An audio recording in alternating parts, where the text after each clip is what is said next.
तो hello everyone, कैसे हैं आप लोग। आशा करता हूं आप लोग बहुत अच्छे होंगे। आज मैं आपका स्वागत करता हूं एजुकेशन के इस बढ़िया से प्लेटफॉर्म एडुशून्य पर। आज हम क्या पढ़ने वाले हैं। आज हम अपने जो हमारे अभेद्य बैच की सीरीज चल रही है क्लास 10th की, तो क्लास 10th के पहले चैप्टर के आज हमारा 5वां लेक्चर है, जिसमें हम आज क्वेश्चन प्रैक्टिस करेंगे। आपको स्क्रीन पर दिख ही रहा होगा सामने कि आज हम क्या करने वाले हैं। आज हम पूरे क्वेश्चन प्रैक्टिस करने वाले हैं, ठीक है। आज हम मोस्ट रेलिवेंट 30 क्वेश्चन लेंगे अपनी एनसीईआरटी एग्जाम्पलर के और एनसीईआरटी एक्सरसाइज वगैरह के।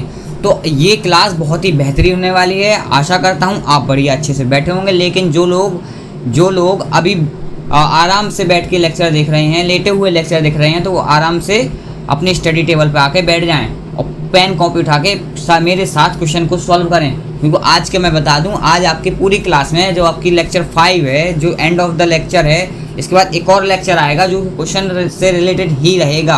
उसमें मैं और क्वेश्चन लाऊंगा, कौन से वो मैं आपको लास्ट में बता दूंगा। लेकिन लास्ट तक जरूर रुकना है आपको। और आपको क्या करना है, और मेरे साथ ही आज आपको क्वेश्चन सॉल्व करना है। आप अभी क्या कीजिए, अब रफ कॉपी एंड पेन उठाकर सीधे बैठ जाइए लेक्चर के लिए। आपको मेरे साथ सारे क्वेश्चन को अटेम्प्ट करना है। जो नहीं आ रहे हैं उनको क्या करना है, रिमार्क करके बाद में अटेम्प्ट करना है समझकर, ठीक है। तो आज हम क्या पढ़ने वाले हैं, आज हम केमिकल रिएक्शन एंड इक्वेशन के आज हम केमिकल रिएक्शन एंड इक्वेशन के आज हम केमिकल रिएक्शन एंड इक्वेशन के लेक्चर नंबर 5 को कंप्लीट करेंगे। हमने चौथे वाले पार्ट में क्या किया था, हमने चौथे वाले पार्ट में क्या किया था। तो आज हम क्या करने वाले हैं, आज हम केमिकल रिएक्शन एंड इक्वेशन का लेक्चर नंबर 5 कंप्लीट करेंगे। और जो हमारा लेक्चर नंबर 4 था उसमें हमने आपका सारा का सारा थ्योरेटिकल पार्ट कंप्लीट करा दिया था। तो आपका जो जिसने अभी लेक्चर नंबर 4, 3, 2, 1 वगैरह लेक्चर नहीं देखे हैं, जिसका बैकलॉग पड़ा हुआ है, वो बैकलॉग अपना कंप्लीट कर ले। क्योंकि बैकलॉग मत बनाइए, क्योंकि आपकी क्लास 10 आप वैसे ही ऑलरेडी इतने लेट हो चुके हैं। बट बैकलॉग मत बनाइए, मैं समझा रहा हूँ आपको। इसलिए जिसका बैकलॉग अभी बन चुका है वो बैकलॉग कंप्लीट कर ले, ओके। तो आज हम मोस्ट रेलिवेंट बोल सकते हैं या फिर मोस्ट इम्पॉर्टेंट बोल सकते हैं 30 question of NCERT questions and exemplar. बच्चों को एनसीईआरटी क्वेश्चंस करने में बहुत दिक्कत आती है, तो उसी दिक्कत को देखते हुए मैं आपके लिए जो आपके पहले chapter chemical reaction and equation उसके 30 क्वेश्चन लेकर आया हूँ, जो आपके एनसीईआरटी हो गए। तो एनसीईआरटी के एग्जाम्पलर एंड एक्सरसाइज के जो आपके पहले चैप्टर की, ओके। तो ये पार्ट 1 होने वाला है। इसके बाद पार्ट 2 आएगा नेक्स्ट क्लास में हम बहुत सारे और क्वेश्चंस को देखेंगे। वो कौन से क्वेश्चंस होंगे, किस प्रकार के होंगे, वो मैं आपको लास्ट में बता दूंगा, ओके। तो we will start the lecture and आपको कैसा क्या करना है मैं आपको बता दे रहा हूँ, आपको कैसे क्वेश्चंस को अटेम्प्ट करने। सबसे पहले मैं आपका होमवर्क जो मैंने आपको दिया था, आशा करता हूँ आपने होमवर्क कर लिया होगा। तो होमवर्क आपको मैं डिस्कस कराऊंगा और आपकी एनसीईआरटी एग्जाम्पलर है एंड एनसीईआरटी जो एक्सरसाइज है उसके क्वेश्चंस कराऊंगा, ठीक है। तो सबसे पहले तो आप इस जो टेलीग्राम चैनल है इसको ज्वाइन कर लेना। जो आपको ये टेलीग्राम चैनल दिख रहा है, इसको पर्टिकुलरली जो टेलीग्राम चैनल आपको दिख रहा है इसको ज्वाइन कर लेना, क्योंकि जो आपको ये क्वेश्चंस वगैरह है ना, वो आपको इसी में टेलीग्राम पर मिल जाएंगे। तो टेलीग्राम चैनल को जरूर ज्वाइन करके रख लेना। ये QR आपके इस पास ही लगा हुआ है, ओके। तो अब हम क्या करने वाले हैं, अब हम देखते हैं। देखो आपको क्वेश्चंस को करना कैसा है, जैसे मैंने आपको ये लिए एक क्वेश्चन लाया, मैं एक सवाल लाया, तो आपको वीडियो पॉज करनी है।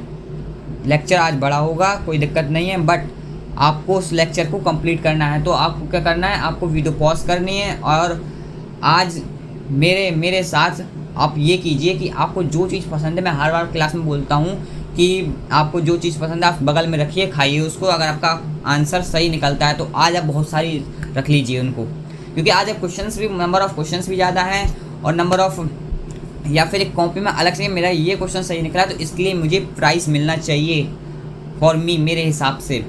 तो आप लिखते जाइए अलग से, क्योंकि आपके आज जितने क्वेश्चन सही निकलेंगे उतना आपको प्राइज़ मिलेगा, ओके। तो सवालों को आपको करना कैसे है, सवालों को आपको ऐसे करना है कि आपको वीडियो को पॉज करना है पहले, तो जैसे ही सवाल आया आपके सामने, और उसके बाद खुद से पहले सवाल को अटेम्प्ट करना है, क्योंकि आपके थ्योरेटिकल पार्ट में सारा का सारा समाप्त हो गया है। बट आपको जो क्वेश्चंस वगैरह नहीं आए वो मैं इसमें कंसीडर पूरे करूँगा। लेकिन आपको करना क्या है, आपको वीडियो को पॉज करके सवाल को पहले अपने मन से अटेम्प्ट करना है। अगर दिक्कत आ रही है तो वीडियो को ऑन करके समझिए। ओके, तो सबसे पहले आपका होमवर्क डिस्कशन है। आपने होमवर्क तो कर लिया होगा, बट आप उस होमवर्क का आंसर आप मैच कीजिए। लेकिन जिसने अभी होमवर्क नहीं किया वो बहुत बड़ी गलती कर रहा है, क्योंकि आपको जो होमवर्क मिल रहा है उस होमवर्क वाले टाइम को बर्बाद कर रहे हैं। तो ठीक है, जिसने होमवर्क नहीं किया है उसने बहुत बड़ी गलती की है। एंड अब उसके जो गलती की है उसने, उसके लिए एक सज़ा भी होगी। सज़ा ये होगी कि उसको जितने उसने, जैसे मैंने क्वेश्चन 2 क्वेश्चन दिए थे होमवर्क में, तो वो 2 क्वेश्चन जो अगले नेक्स्ट करेगा उसमें उसको प्राइज़ नहीं मिलेगा। ये उसकी जो गलती की सज़ा है। ओके, देखो मैंने आपसे वादा करवाया था कि आपको होमवर्क करना है। होमवर्क नहीं करोगे तो कैसे आप समझोगे? तो होमवर्क को ज़रूर करना है, ठीक है। तो होमवर्क क्वेश्चन को सबसे पहले हम देखते हैं कि क्या इसका आंसर है। आपका आंसर अगर सही है तो समझ गए। तो नेक्स्ट हमारा होमवर्क क्वेश्चन ये था कि select the correct statement from the following about reaction. इस रिएक्शन में करेक्ट स्टेटमेंट को सिलेक्ट कीजिए। ये रिएक्शन मैं पहले भी क्लास में बता चुका हूँ, पिछली वाली क्लास में। लेकिन जिसने अभी पिछली वाली क्लास नहीं देखी, डायरेक्ट वो क्वेश्चन पे आ गया है तो बहुत बड़ी गलती कर रहा है। लेकिन आपका अगर पढ़ चुके हैं आप ये चैप्टर, तो आप क्वेश्चन पढ़ा सकते हैं। लेकिन जो नहीं पढ़ा है, जिसने ये चैप्टर थ्योरेटिकल वाला पार्ट, तो वो पीछे जाकर इसके करने के बाद, वैसे तो मैं सारे 7 क्वेश्चन के साथ आपको रिकैप भी करा दूंगा कि आपने कब पढ़ा था और क्या इसका कॉन्सेप्ट वगैरह, वो सब मैं रिकैप करा दूंगा। लेकिन फिर भी जिसका भी बैकलॉग पड़ा हुआ है वो बैकलॉग को कंप्लीट कर ले, ठीक है। तो जो आपका ये क्वेश्चन था, इसका आंसर क्या था? इसका आंसर हो सकता है क्या? उन्होंने बोला है कि स्टेटमेंट को पढ़िए और इन चूज ऑप्शन है, इनमें से सही ऑप्शन टिक कीजिए। तो सवाल क्या कह रहा है? सवाल है रेडॉक्स रिएक्शन के ऊपर। उन्होंने पूछा है कि ऑक्सीडाइजिंग एजेंट और ऑक्सीडाइज कौन हुआ है, रेड्यूस कौन हुआ है, इनके बारे में उन्होंने पूछा। रेड्यूसिंग एजेंट के बारे में पूछा है। तो हम पहले इक्वेशन को देख के, सवाल को करने से पहले इक्वेशन को देख के हम सारी की सारी इन्फॉर्मेशन लिख देते हैं, क्योंकि सवाल तो करना है, हमें टिक लगाना है, वो तो हमें जल्दी हो जाएगा। बट जो इक्वेशन आपको देखकर एक ही इक्वेशन में आप सारी की सारी इन्फॉर्मेशन लिख देंगे, वो आपके लिए अच्छा रहेगा। क्योंकि आप उसमें सारी की सारी इन्फॉर्मेशन जब लिखेंगे तो आपको एक गो थ्रू माइंड हो जाएगा, उस जगह से आप निकल जाएंगे। बोले तो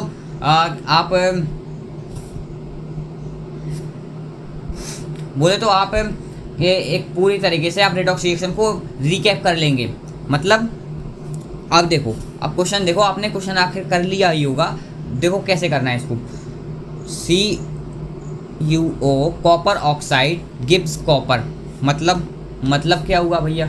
मतलब कॉपर ऑक्साइड ऑक्सीजन को त्याग कर, ऑक्सीजन को छोड़कर क्या कॉपर में चला गया। तो यहाँ पे क्या हुआ? यहाँ पे रेड्यूस हुआ है कॉपर अपचयन हुआ है कॉपर का। तो यहाँ पे क्या किया है? Removal of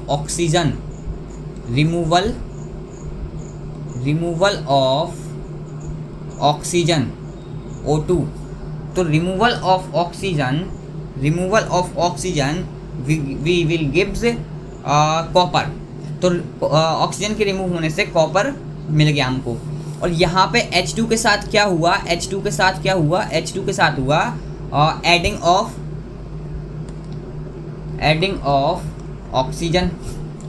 of oxygen.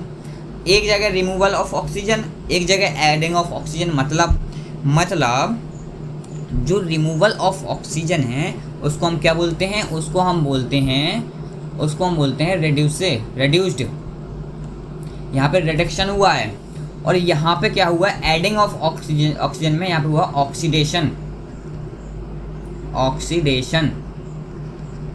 तो यहाँ पे क्या हुआ? ऑक्सीडेशन हुआ है, वहाँ पे रिडक्शन हुआ है। तो जहाँ पे रिडक्शन और ऑक्सीडेशन होता था वहाँ पे कौन सी रिएक्शन होती थी? वहाँ पे होती थी रेडॉक्स रिएक्शन। आपका वो भी रिकैप हो गया कि रेडॉक्स रिएक्शन किसे कहते हैं। तो जहाँ पे रिडक्शन एंड ऑक्सीडेशन दोनों एक साथ होते हैं, वहाँ पे क्या होता है? रेडॉक्स रिएक्शन उसको कहते हैं। तो अब यहाँ पे क्या इसका नतीजा निकलता है? CuO copper oxide getting oxidised. नहीं, कॉपर ऑक्साइड ऑक्सीडाइज नहीं हुआ, कॉपर ऑक्साइड रिड्यूस्ड हुआ है, क्योंकि उसने अपने ऑक्सीजन को छोड़ा है, त्यागा है। तो ये तो गलत हो गया।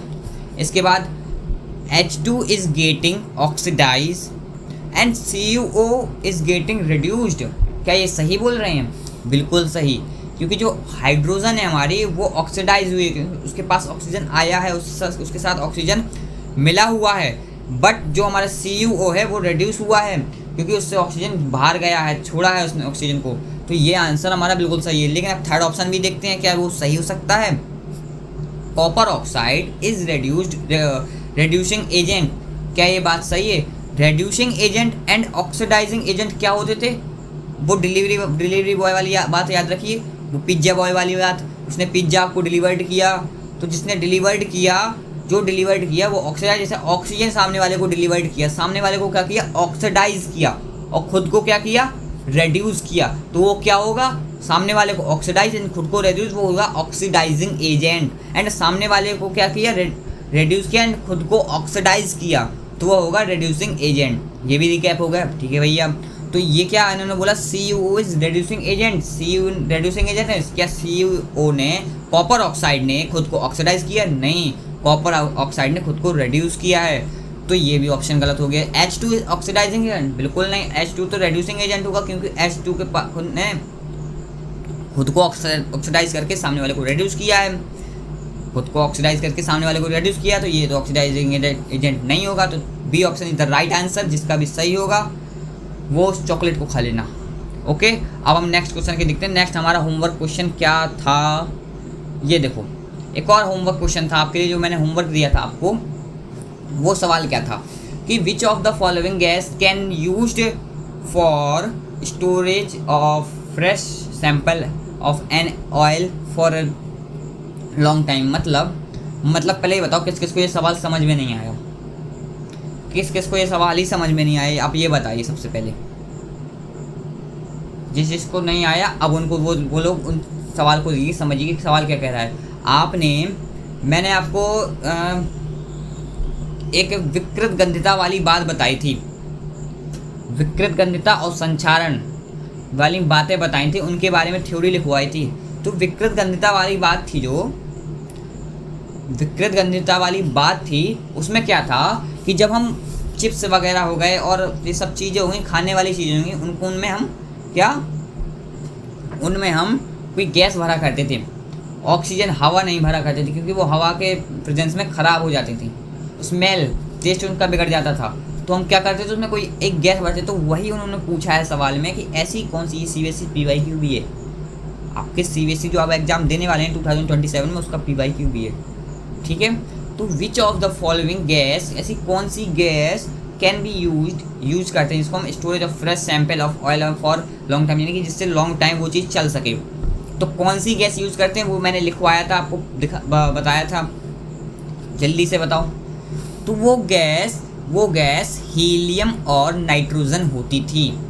हीलियम और नाइट्रोजन गैस को हम उसमें भरते थे, जिससे वो पर्टिकुलर चीज़ लॉन्ग टर्म तक चल सके और ख़राब ना हो, ठीक है।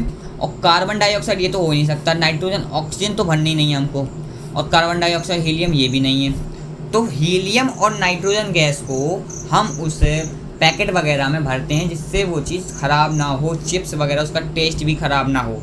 अभी भी वो चिप्स वगैरह जो आती हैं उनमें नाइट्रोजन गैस ही भर के आती है, हीलियम गैस, ठीक है।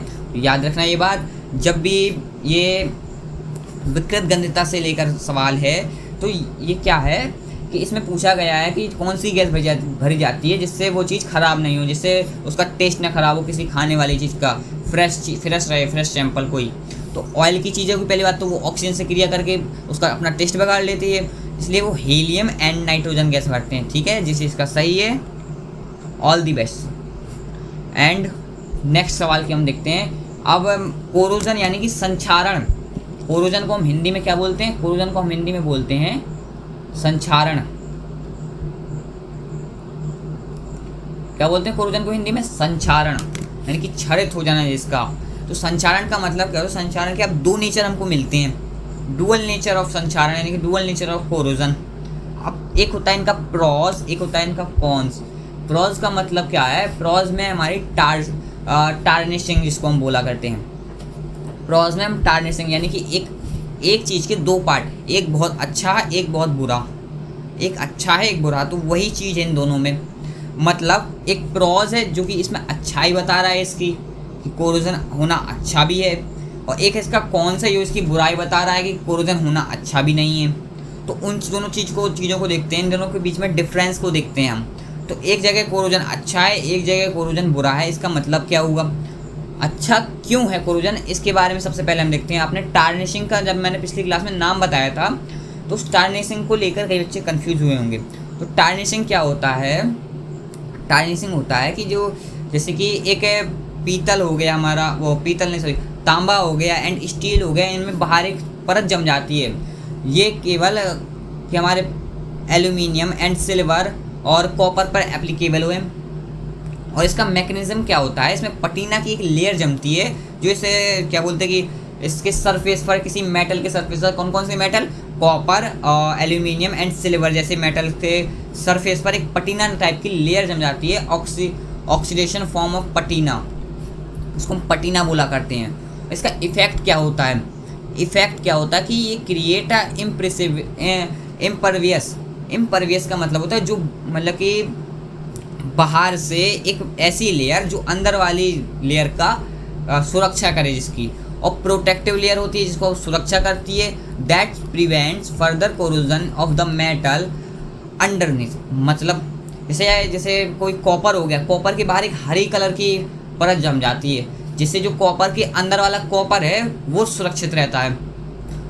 वो ऐसी ये लेयर होती है जो ख़राब नहीं होती, जल्दी निकलने वाली भी नहीं होती। जो इम्परवियस का मतलब होता है ना निकलना, जल्दी निकलने वाली भी होती है, बिल्कुल टाइट तरीके से बॉन्ड से जम जाती है ये। तो जो हरी कलर की परत होती है कॉपर पर, वो अच्छे से बिल्कुल टाइट से जम जाती है, जैसे अंदर वाला कॉपर होता है वो ख़राब नहीं होता है। अच्छा, अब इनके कॉन्स क्या होते हैं, इनकी बुराइयाँ क्या कह रही हैं। हमने तो अब अच्छाइयाँ देख ली कि टार्निशिंग नाम की एक चीज़ है जिससे इनकी अच्छाइयाँ पता चलती हैं। क्या हमारे कोरोजन की संक्षारण होना अच्छा भी है। अब संक्षारण होना बुरा क्यों, उसके बारे में हम देखते हैं। तो संक्षारण होना बुरा इसलिए है क्योंकि ये जो आयरन होता है ना, आयरन ऑक्सीजन के साथ क्रिया करके आयरन ऑक्साइड की जो लेयर बनाता है, तो किसकी होती है, form of flaky non sticky layer of rust. वो लेयर धूल टाइप में होती है कुल मार के, आप ऐसे समझिए जैसे कि लोहे में जंग लग जाना, एक कोरोजन का एग्जाम्पल है। ये किसका है, कौन सा ऑफ कोरोजन है, इसकी बुराई बता रहा है। क्योंकि जब लोहे में जंग लगता है तो पूरे लोहे का बेकार कर देता है, पूरे लोहे को आपको ख़राब कर देता है। तो जब लोहे में जंग लगती है तो वो लोहे को ख़राब कर देती है।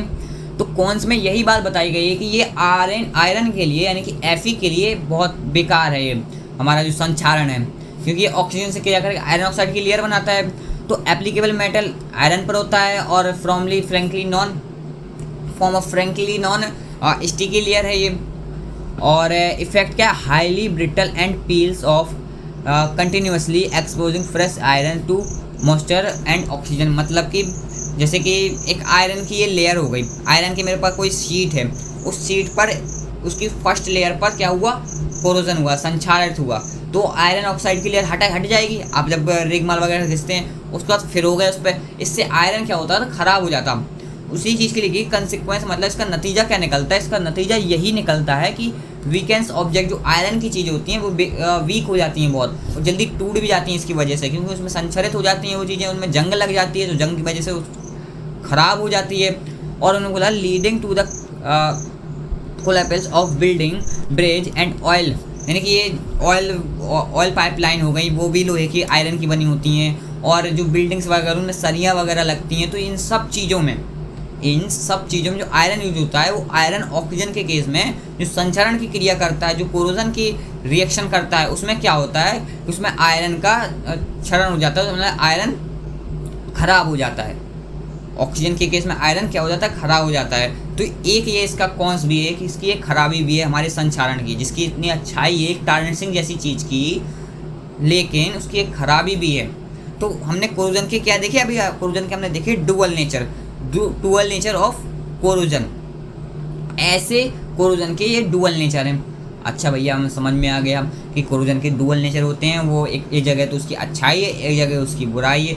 ठीक है भैया, अब क्या देखें, अब मैंने कोरोजन के बारे में आपको बताया था पिछली क्लास में, अपने आप उसके डुअल नेचर देखिए। अब इससे सवाल, जो आपके सवाल हैं, जो हमारा ये मेन लेक्चर है, वो मेन लेक्चर हम देखेंगे कि एक ये पर्टिकुलर चीज़ रह गई थी आपके जो पिछले वाले में, वो चीज़ को हमने भी कंप्लीट कर लिया है, ठीक है। क्योंकि इससे डाउट्स भी आते हैं बच्चों को कि एक टार्निशिंग नाम की चीज़ है, एक रस्टिंग नाम की चीज़ है, वो हाँ रस्टिंग नाम की चीज़ है, और इस पर क्वेश्चंस वगैरह भी आते हैं कि एक हमारे कोरोजन है, कोरोजन की अच्छाइयाँ और बुराइयाँ बताइए, यानी कि इसका कॉन्स एंड कॉज बताइए।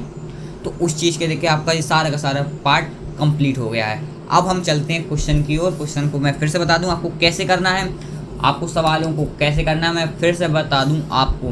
तो आपको सवालों को वीडियो को पॉज करनी है, वीडियो को पॉज करनी, और डिस्ट्रैक्ट बिल्कुल नहीं होना है। आप अभी लेक्चर लेके बैठे हैं, हम लगभग में 20 मिनट्स का लेक्चर हो चुका है, आप लेक्चर लेके बैठे हैं तो लेक्चर को कंप्लीट करना चाहिए जितने टाइम तक जाए, जितने टाइम तक लेक्चर जाए लेक्चर को कंप्लीट करना है, तभी जाके लेक्चर से उठना है आपको, ठीक है। ये मेरे से अभी आप प्रॉमिस कीजिए, क्योंकि मैं क्वेश्चन को स्टार्ट करने जा रहा हूँ। क्या प्रॉमिस कीजिए अभी आप बोलिए कि मैं लेक्चर को कंप्लीट करूँगा या करूँगी, ओके। तो लेक्चर को आपको क्या करना है, कंप्लीट करना है, और मेरे साथ साथ आपको सवाल लगाते जाने हैं। आपको ऐसा नहीं कि ये मूवी तरह कोई चल नहीं रही है, कब मूवी देखें आप, ये कोई मूवी नहीं है, ये आपकी क्लास 10th का लेक्चर है, आपकी पढ़ाई है, ये मूवी नहीं है। आपको साथ साथ क्वेश्चन को सॉल्व करना है, क्योंकि आज बहुत सारे क्वेश्चंस मैं लेकर आया हूँ, ठीक है। इसलिए ज़्यादा टाइम ना गवाते हुए हम क्वेश्चन को स्टार्ट करते हैं। सबसे पहले हम NCERT एक्सरसाइज वगैरह के क्वेश्चंस करेंगे, एक्सरसाइज क्वेश्चन है आपके, ठीक है, ओके। तो अभी सबसे पहले हम NCERT के एक्सरसाइज क्वेश्चन को करेंगे। क्वेश्चन को आपको कैसे करना है, फर्स्ट में आपको क्या करना है आप ये पहले समझ लीजिए। Pause video, pause the video, और दूसरे में फिर आपको अटेम्प्ट करना है, अटेम्प्ट द क्वेश्चन।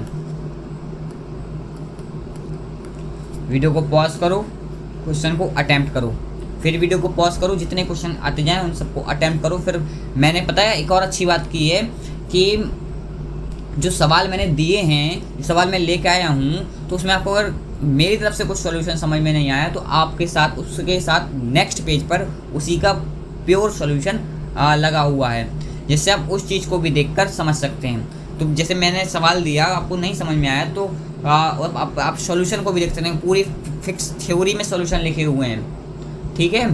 तो स्टार्ट करते हैं। तो आपको क्या करना है, सबसे पहले वीडियो को पॉज करना है और फिर आपको क्वेश्चन को अटेम्प्ट करना है। क्वेश्चन नहीं आ रहा है तो फिर वीडियो को खोलो, क्वेश्चन को समझो, एंड आप रिमार्क कर लो कि आपका कौन सा क्वेश्चन सही निकला, तो आप क्वेश्चन करते जाएं, ठीक है। तो कौन से क्वेश्चन आपके सही निकल रहे हैं और जो आपको क्वेश्चन नहीं बन रहे हैं उनको रीअटेम्प्ट करना है। और लास्ट में एक और चीज़, बहुत बढ़िया चीज़ मैं बताने वाला हूँ आपसे नेक्स्ट क्लास में, क्योंकि नेक्स्ट क्लास में और इससे धुआंधार क्लास होने वाली है।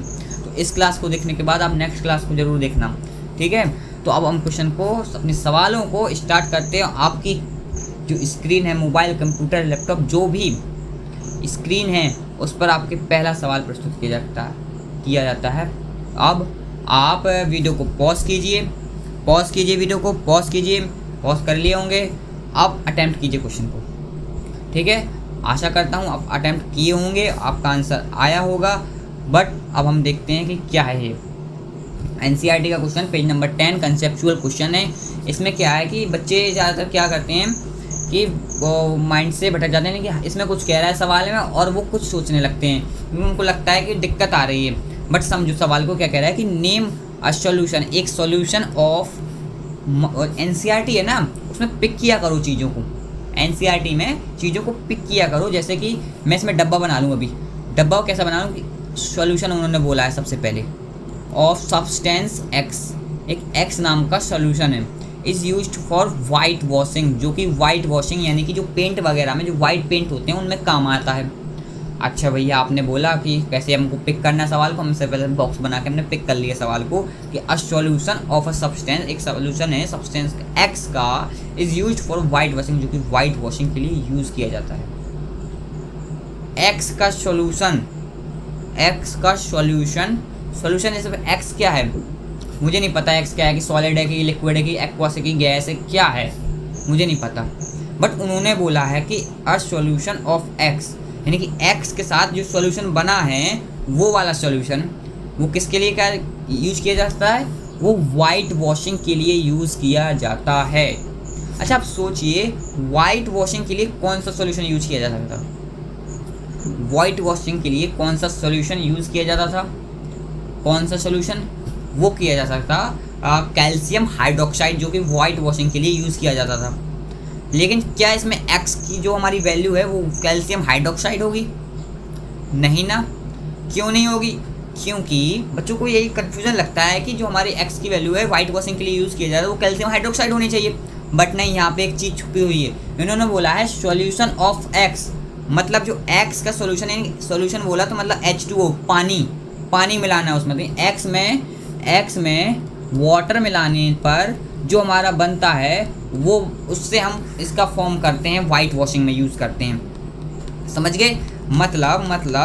मतलब उन्होंने क्या कहा कि जो हमारा सॉल्यूशन है, एक्स का जो सॉल्यूशन है, उससे जो बनने वाली चीज़ है उससे हम वाइट वॉश का यूज़ करते हैं। तो हमें पता है कि हम वाइट वॉश का किस में यूज़ करते हैं, वाइट वॉश का हम किस में यूज़ करते हैं, उसमें हम यूज़ करते हैं कैल्शियम ऑक्साइड होगा यहाँ पे, कैल्शियम ऑक्साइड,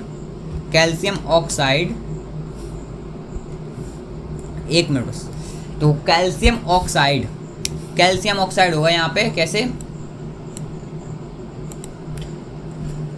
कैल्शियम ऑक्साइड क्यों होगा? अब भैया आप वो कह रहे होंगे भैया कैसे कैल्शियम ऑक्साइड, उसने तो कुछ बोला है, आप कुछ कर रहे हो, बट यहाँ पे एक दिक्कत है, यहाँ पे एक दुविधा है। क्यों? क्योंकि बच्चे को लिखा उसमें कुछ है, बच्चे को समझ में कुछ आता है। क्यों? क्योंकि उन्होंने बोला है कि solution of the substance x का ऐसा सॉल्यूशन, ऐसा सब्सटेंस जो कि वाइट वॉशिंग में यूज होता है।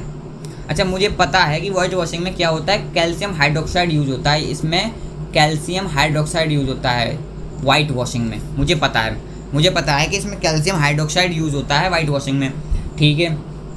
लेकिन उन्होंने एक्स की वैल्यू पूछी है, तो अगर ये कैल्शियम हाइड्रोक्साइड आखिर बनता कैसे है? जब तक कैल्शियम ऑक्साइड का सॉल्यूशन यानी कि कैल्शियम ऑक्साइड में पानी के साथ क्रिया यानी कि H2O के साथ क्रिया नहीं होगी तो ये बनेगा नहीं। वही चीज़ उन्होंने बोली है। तो अब सेकंड वाले क्वेश्चन में क्या बोला है कि right the reaction of the substance x, जो एक्स की रिएक्शन है वो उसको लिखो और नेम बताओ इसका, ठीक है। देखो, with water calcium oxide plus H2O, calcium oxide plus H2O that's form calcium hydroxide. तो कैल्शियम ऑक्साइड प्लस क्या बोलते हैं कि H2O, calcium oxide plus H2O मिलकर क्या बनाते हैं, कैल्शियम हाइड्रोक्साइड। रिएक्शन बैलेंस है। देखो, रिएक्शन में क्या है कि कैल्शियम ऑक्साइड H2O के साथ क्रिया करके कैल्शियम हाइड्रोक्साइड बनाता है। जो कैल्शियम हाइड्रोक्साइड है, ये जो आपका कैल्शियम हाइड्रोक्साइड है, ये किस लिए यूज़ किया जाता है? ये वाइट वॉशिंग के लिए यूज़ किया जाता है। तो इसमें जो हमारा बोल रहा है, ये दोनों चीज़ें क्या है? ये दोनों चीज़ें एक्स का एक सॉल्यूशन है। इन दोनों चीज़ बनेंगे तभी तो एक्स का एक सॉल्यूशन बनेगा। तभी तो वो बोल रहा है कि एक्स का एक सॉल्यूशन, ऐसे सब्सटेंस एक्स का एक सॉल्यूशन जिसमें H2 मिला। H2 क्या है? हमारा लिक्विड है, एंड ये क्या है? ये हमारा सॉलिड में है। तो calcium oxide with react H2O with form of calcium hydroxide, जिससे हमारी वाइट वॉशिंग की जाती है। तो ये इसकी क्या होगी? रिएक्शन होगी। अगर आपका ये क्वेश्चन सही निकल गया है तो वो चीज़ें टिक मार्क कर लेना। अगर आप दिक्कत आ रही है तो टिक मार्क कर लेना, ठीक है। कोई अगर किसी को दिक्कत आई, पहली बात तो ये समझने में दिक्कत आई होगी क्या बोल रहे हैं इसमें, क्योंकि मैंने इसको क्वेश्चन को, भैया बोलेंगे भैया मैंने तो इस क्वेश्चन को क्या बोलते हैं कि कैल्शियम हाइड्रोक्साइड आंसर इसका समझ लिया था, बट नहीं। देखो, आपको मैं इसका विद प्रूफ भी दिखाई देता हूँ जो कि मैंने लगाया हुआ है। ये प्रूफ भी आप आंसर देखिए। तो x solution of calcium oxide, जिसको हम क्विक लाइम या बर्न्ट लाइम बोला करते हैं, कैल्शियम ऑक्साइड जिसको हम क्विक लाइम या बर्न्ट लाइम बोला करते हैं, use of white washing. Solution of, उन्होंने ये तो नहीं बोला सब्सटेंस या फिर compound calcium oxide, solution of calcium oxide. कितनी बड़ी बात को घुमाया है। सॉल्यूशन ऑफ कैल्शियम ऑक्साइड यानी कैल्शियम ऑक्साइड में पानी से क्रिया कराई है, तब जाके वो जो सॉल्यूशन मिलके बना है उसको उन्होंने बोला है वाइट वॉशिंग। क्योंकि कैल्शियम ऑक्साइड किस रूप में पाया जाता है? कैल्शियम ऑक्साइड सॉलिड फॉर्म में पाया जाता है। उन्होंने बात क्या की है? सॉल्यूशन। तो सॉल्यूशन कब बनेगा कैल्शियम ऑक्साइड का? सॉल्यूशन कैल्शियम ऑक्साइड का जब बनेगा जब उसमें पानी मिलाया जाएगा, तब जाकर उसमें सॉल्यूशन बनेगा। तो वही चीज़, यही एक छोटा सा सब बात इस पूरे सवाल को आपको कंफ्यूजन कर रही थी यही एक छोटी सी बात आपके पूरे सवाल को कन्फ्यूजन कर रही थी। क्या जो ये सॉल्यूशन बात की नाम की जो चीज़ है, ये सॉल्यूशन नाम का एक जो शब्द है, यही कैल्शियम ऑक्साइड को परेशान कर रहा था। आप कैल्शियम हाइड्रोक्साइड बार बार आंसर लगा रहे थे, तो अब आप समझ लीजिए एनसीईआरटी में कोई दिक्कत नहीं है। आप बोलते हैं कि एनसीईआरटी ही गलत है, हमको समझ में नहीं आता, तो आप समझिए। तो कैल्शियम ऑक्साइड क्विकलाइम इसको हम बोलते हैं। तो ये अब इसकी रिएक्शन देखो कि क्विकलाइम को H2O के साथ क्रिया करेंगे, तो ये बात बोला गया है कि एक्स है ये सॉल्यूशन ऑफ कैल्शियम ऑक्साइड, ये है एक्स, ये है एक्स, वो सब्सटेंस एक्स ये है, ठीक है। इससे कैल्शियम हाइड्रोक्साइड का एक्वस सॉल्यूशन बनता है, जिसको हम स्लेग्ड लाइम बोला करते हैं। क्या बोला करते हैं? स्लेग्ड लाइम, ठीक है। क्या बोला करते हैं? स्लेग्ड लाइम, कैल्शियम ऑक्साइड का एक्वस सॉल्यूशन, जिसको हम स्लेग्ड लाइम बोला करते हैं। अब हम नेक्स्ट सवाल के ऊपर आते हैं, नया सवाल एंड नई अप्रोच। नया सवाल नई अप्रोच। देखो आपके जो सवाल आते जा रहे हैं ना, उसमें आपके सारे रिएक्शन पार्ट भी निपट जाएगा। अभी तक हमने क्या निपटाया? अभी हमने जो हमारा पार्ट पीछे वाला निपटा वो एक रिएक्शन वाला पार्ट था। अब हमारा एक और रिएक्शन वाला पार्ट है, ये रेडॉक्स रिएक्शन से रिलेटेड है। तो अब वीडियो को पॉज कीजिए, अब सवाल को अटेम्प्ट कीजिए। तो वीडियो को पॉज आपने कर दिया होगा, सवाल को अटेम्प्ट ही कर लिया होगा। ये तो सवाल बन ही जाएगा सबको, क्योंकि मैंने पिछली क्लास में बताया। जिसने लेकिन पिछली क्लास नहीं देखी है वो पिछली क्लास कंप्लीट करना, क्योंकि कईयों के बैकलॉग बन गए होंगे। उसमें एक दिक्कत आई है कि मेरी लिपसिंग एंड वॉइस आगे पीछे हो गई है, वो एडिटिंग का दिक्कत हो गया है। बट कोई दिक्कत नहीं है, वो समझ में उसमें सब आएगा, ठीक है। थोड़ा ही 1 सेकंड का अंतर है, 1 सेकंड का अंतर है, कुछ ज़्यादा नहीं है। बट अब क्वेश्चन को आप सॉल्व कीजिए, ठीक है। आशा करता हूँ क्वेश्चन को आपने सॉल्व किया होगा, आपका आंसर आया होगा, ठीक है। जिसका नहीं आया आंसर, जिसको अभी कन्फ्यूजन हो रही है, वो अभी सवाल को देखे, मैं समझा रहा हूँ कैसे करना है। तो सवाल हमारा क्या है? एनसीईआरटी टेक्स्ट का पेज नंबर 13 है। अब आप ये भी कीजिए कि एनसीईआरटी बगल में रख लीजिए, लेकिन सॉल्यूशन नहीं देखना है। आप देखेंगे सॉल्यूशन देखे कमेंट में ठप ठप ठप ठप कमेंट मार रहे हैं, लो भैया लो हमारा आंसर तो आ गया, हमारा आंसर तो आ गया। नहीं, सॉल्व करना है विद प्रूफ। विद प्रूफ आपको नोट्स बुक में सॉल्व करना है। जितने मैं क्वेश्चन लाऊं तो आउट ऑफ 30 ऐसे बनाए कि 30 क्वेश्चन है पर एक नंबर का हर क्वेश्चन है मेरा। तो मेरे 30 में कितने अटेम्प्ट मैं कर पा रहा हूँ, कितने मेरे को आ रहे हैं नंबर, उस चीज़ को समझिए। ये नहीं आपको आंसर आप सॉल्यूशन देखकर फिर आप कमेंट कर रहे हैं। लेकिन अब जितने आंसर आपके आंसर आते हैं ना, आप लास्ट ऑफ द क्लास मतलब कि क्लास के बाद क्वेश्चन करना, वो कमेंट करना कि आपके इतने आउट ऑफ इतने आए हैं, नहीं इतने आपने क्वेश्चन अटेम्प्ट किए हैं, इतने आपके सही निकले हैं, इस चीज़ को बताना, ठीक है। तो क्वेश्चन आपने कर लिया होगा। अब मैं देखो आपको इसको सोल्यूशन बताता हूँ। क्वेश्चन क्या कह रहा है कि identify the substance that oxidised and the substance what reduced in the following reaction. अच्छा ये बताओ, जहाँ पे सब्सटेंस ऑक्सीडाइज होता है और रेड्यूस दोनों एक साथ होता है, वो कौन सी रिएक्शन होती है? कौन सी रिएक्शन होती है? हाँ बताओ कौन सी? Redox reaction. जहाँ पे रिडक्शन एंड ऑक्सीडेशन एक साथ होते हैं, वहाँ पे कौन सी रिएक्शन होती है? रेडॉक्स रिएक्शन होती है। तो देखते हैं हम। तो हमने देखा कि 4Na O2 के साथ मिलकर Na2O बनाता है, ठीक है, सोडियम ऑक्साइड बनाता है। तो अब देखो इसमें हमको क्या बताना है? रिड्यूसिंग ऑक्सीडाइज कौन हो रहा है और रेड्यूस कौन होता है। तो ऑक्सीडाइज और रेड्यूस का मैं रिकैप कराता हूँ। देखो ऑक्सीडेशन में क्या होता है? Removal of hydrogen. And reduction में क्या होता है? रिडक्शन में क्या होता है कि एडिंग ऑफ ऑक्सीजन, वो सॉरी, ऑक्सीडेशन में एक चीज़ होती है removal of hydrogen and adding of oxygen, या फिर दोनों।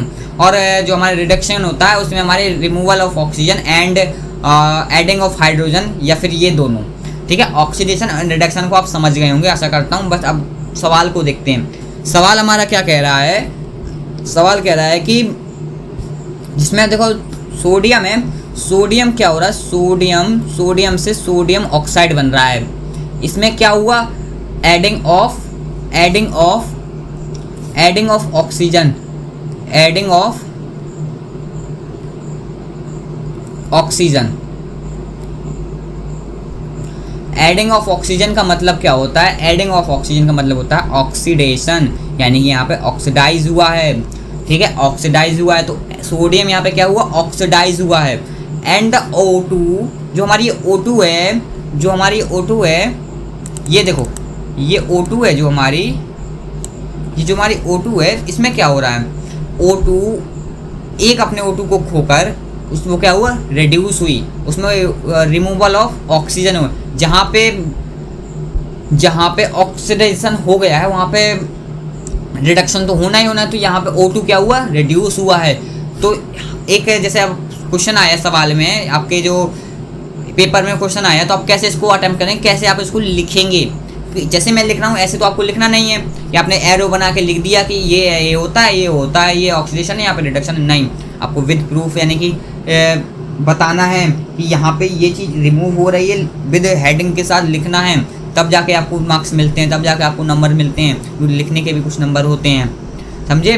तो यहाँ पे आपको ऐसे लिखना है कि Na is oxidised and O2 is reduced, O2 is reduced। तो सोडियम ऑक्सीडाइज हुआ है एंड ऑक्सीजन हमारी क्या हुई, रिड्यूस हुई है, ऐसे लिखना है। एंड नेक्स्ट क्वेश्चन, नेक्स्ट सवाल आपके लिए एक और कि CO, ये सवाल मैंने अभी देखो इसमें भी लिया, तो ये ऑलरेडी डन,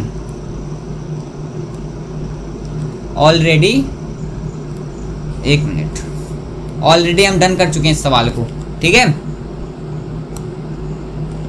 ऑलरेडी डन हो गया हमारा ये सवाल।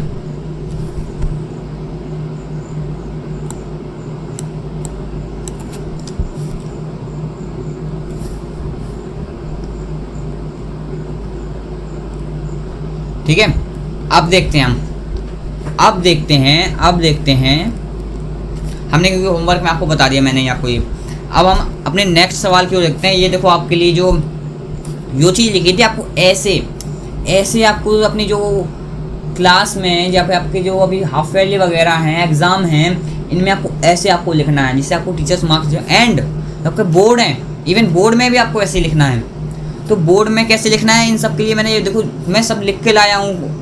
नेक्स्ट पीटी मैंने नेक्स्ट उसके पेज में देखो, सोडियम उन्होंने बोला it is has been oxidise and hence it is act and reducing agent, ये भी इन्होंने बता दिया। आप एडवांस तरीके से ये भी लिख दो। उन्होंने पूछा कि ऑक्सीडाइज कौन हुआ, रेड्यूस कौन हुआ है, इसने बोला कि ये ऑक्सीडाइज हुआ है क्योंकि इसको हम क्या बोलेंगे, रेड्यूसिंग एजेंट बोलेंगे, इसको हम ऑक्सीडेशन एजेंट बोलेंगे, ऑक्सीडाइजिंग एजेंट बोलेंगे। तो इस चीज़ को भी मैंने मेंशन कर दिया। तो ऐसे आपको सवालों के आंसर्स को लिखना है, ऐसे आपको थ्योरी वाइज लिखना है, लिख के बताना है उनको, क्योंकि आप अगर एरो ऐसे बना देंगे तो वो समझ नहीं पाएगा।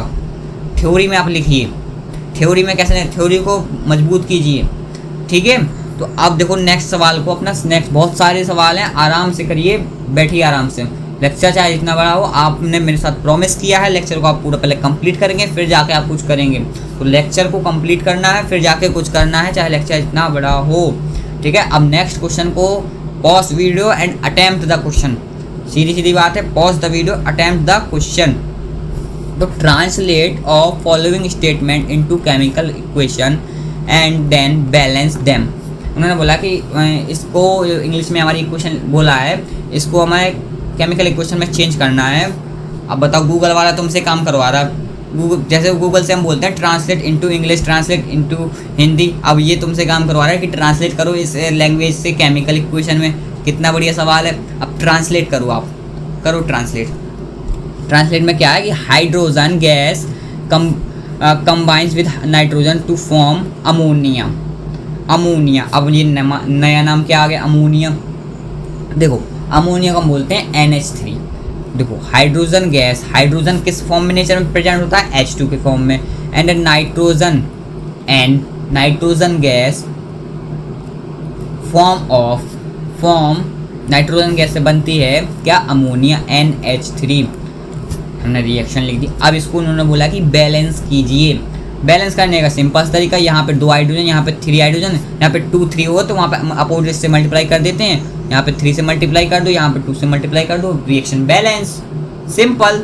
एंड नेक्स्ट क्वेश्चन में हमारे देखते हैं कि hydrogen sulphide gas burns in air to give water. जो हमारी हाइड्रोजन सल्फाइड है, हाइड्रोजन सल्फाइड गैस क्या होती है, H2S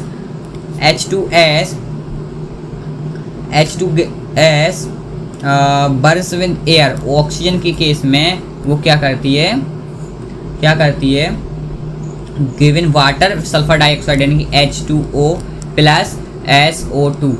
अब देखो मैंने आपको एक इक्वेशन वाला पार्ट बताया था जिसमें मैंने बोला था कि आपको इक्वेशन को और इन्फॉर्मेटिव बनाना है, यानी कि एक ही फॉर्मूला में सारी की सारी चीज़ों को बताना है। तो वही चीज़ मैं देख रहा हूँ कि देखो यहाँ पे नाइट्रोजन क्या कर रही है, हाइड्रोजन यहाँ पे गैस फॉर्म में है एंड नाइट्रोजन भी यहाँ पे गैस फॉर्म में, जो अमोनिया बनी। अमोनिया किस फॉर्म में होती है उसको कमेंट कीजिए, पहले अमोनिया किस फॉर्म में होती है उसको कमेंट कीजिए, फिर मैं बताऊंगा आपको। देखो अब इसमें देखें, इसमें जो हमारी उन्होंने बोला है कि गैस फिर लिक्विड एंड फिर गैस। तो ये क्या है, ये इन्फॉर्मेटिव ऑफ रिएक्शन को, यानी कि एक ही फॉर्मूला के अंदर सारी की सारी रिएक्शन को कंसीडर करके उसको इन्फॉर्मेटिव बनाना। ठीक है, तो रिएक्शन को कंसीडर करके उसको इन्फॉर्मेटिव बनाना, ये चीज़ है। इस चीज़ को सीजिए, इससे एग्जामिनर क्या होता है, बहुत ही खुश होता है, बहुत ही प्रसन्न होता है और नंबर भी भर भर के देता है। समझ गए? तो इन्फॉर्मेशन को याद करके रखना। अब आपने कमेंट करना ही है, मैं तो अभी बताऊंगा आपको। एंड नेक्स्ट आपके एक और 2 सवाल हैं इनके बाद। ये सवाल देखो, एक और बेरियम क्लोराइड बोले तो BaCl2। ये फार्मूला बनाए तो आपके लिए बहुत ही हलवा हो गया होगा। अब जिसने अभी फार्मूला बनाना नहीं सीखा वो क्या सीखा, आप पूरी 9th अभी पढ़ के आए हैं, फार्मूला बनाना नहीं सीखा आपने अभी। लेकिन जिसने नहीं सीखा वो बेसिक वाली क्लास जरूर देख ले, वो सीख लेगा। ठीक है, उसमें सब बताया गया कि कैसे फार्मूला को डिज़ाइन करते हैं, कैसे फार्मूला बनाते हैं। And the barium chloride reacts with aluminium sulphate okay Al2SO4 का होल थ्राई। एंड बना क्या इससे, प्रेसिपिटेट किसका बना, बेरियम सल्फेट एल्यूमिनियम क्लोराइड बोले तो AlCl3 प्लस BaSO4। ठीक है, BaSO4 1 सेकंड रुकना।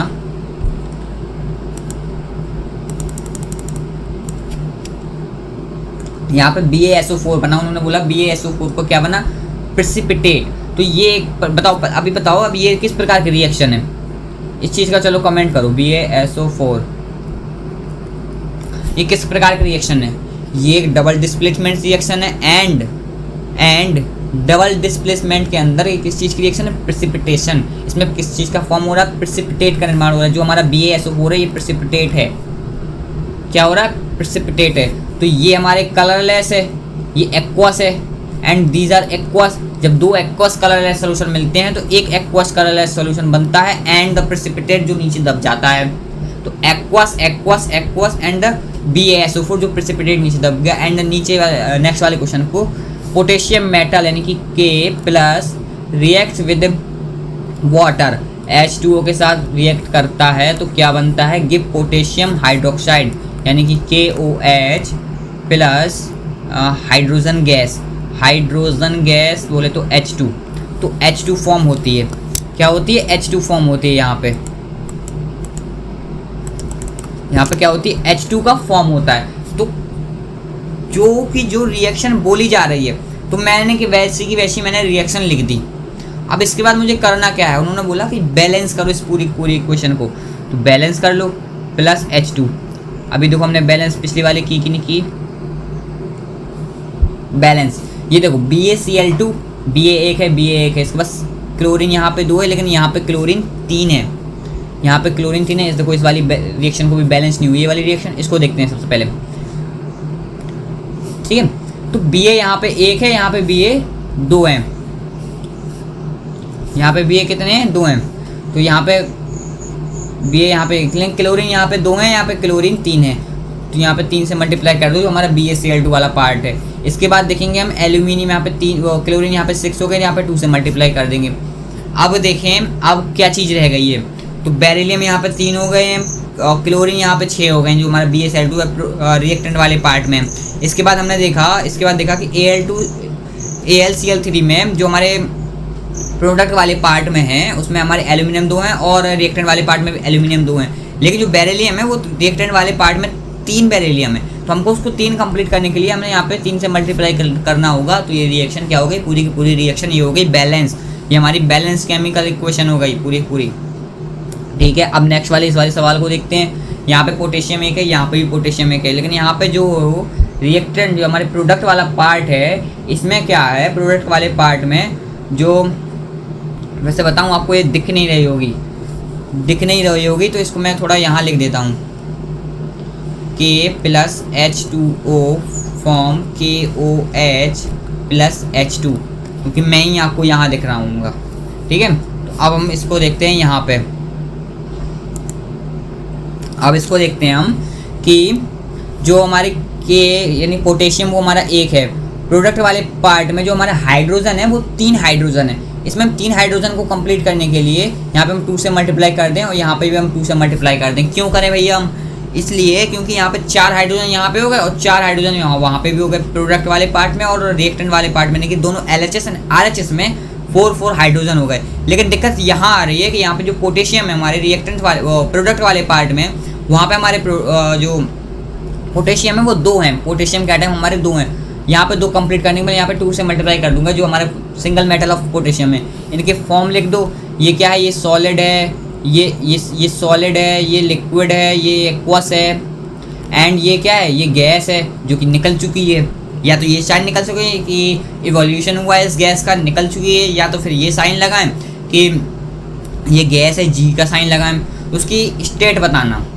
ठीक है, अब हम पिछले वाले जो क्वेश्चन हमारा रह गया है उसको हम कंप्लीट करते हैं। इसमें देखो हाइड्रोजन कितने हैं, इसमें 2 हाइड्रोजन है, नेक्स्ट में भी इसमें भी 2 हाइड्रोजन है, इसके बाद सल्फर यहाँ पे एक है, सल्फर यहाँ पे एक है। लेकिन एक दिक्कत ये आ रही है कि जो हमारा रिएक्टेंट वाला पार्ट है, क्या जो हमारा रिएक्टेंट वाला पार्ट है उसमें हमारे जो ऑक्सीजन है वो 2 हैं और प्रोडक्ट वाले पार्ट में हमारे ऑक्सीजन 3 है। इसको कंप्लीट करने के लिए मैं यहाँ पे 2 से मल्टीप्लाई कर दूंगा।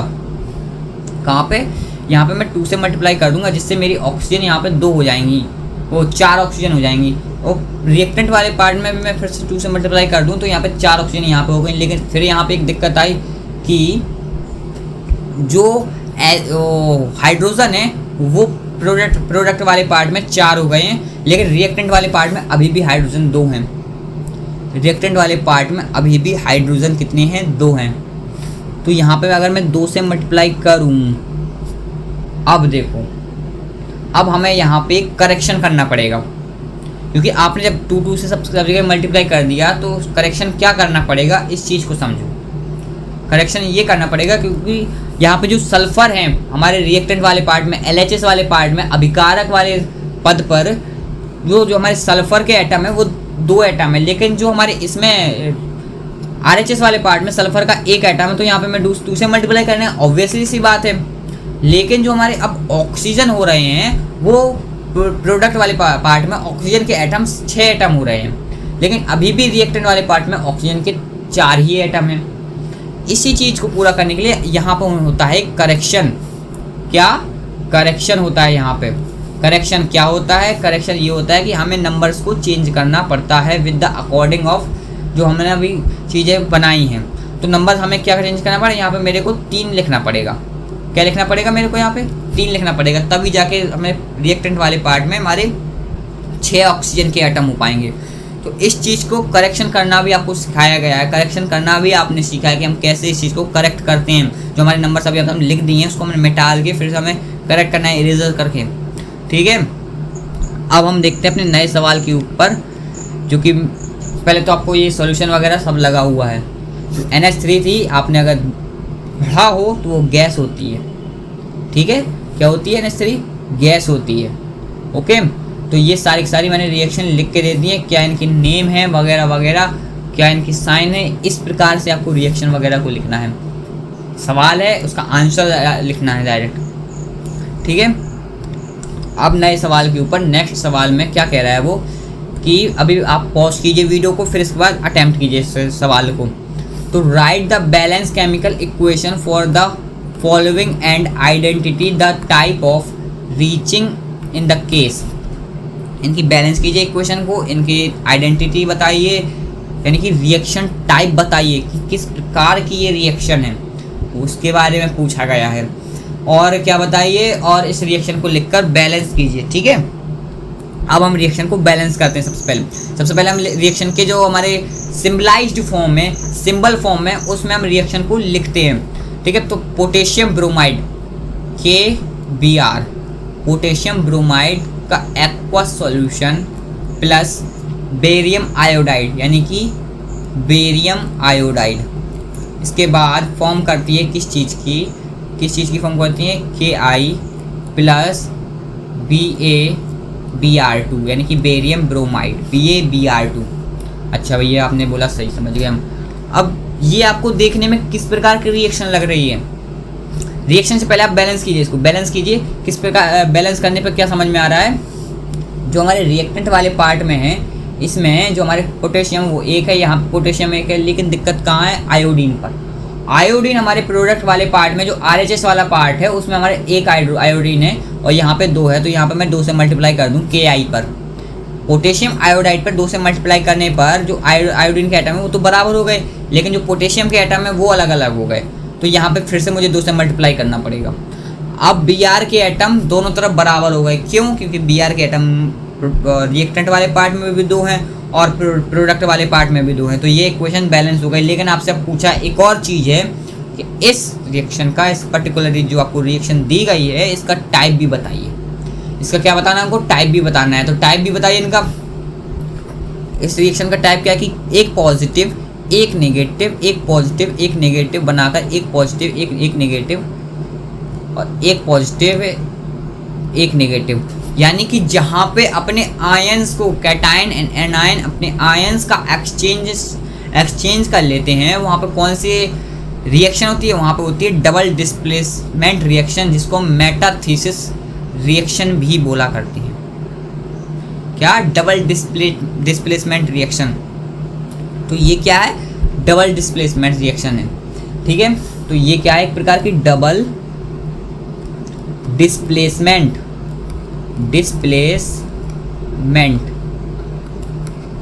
रिएक्शन है। अब इसके बाद नेक्स्ट सवाल में क्या हुआ कि जिंक कार्बोनेट का फॉर्मूला क्या होता है?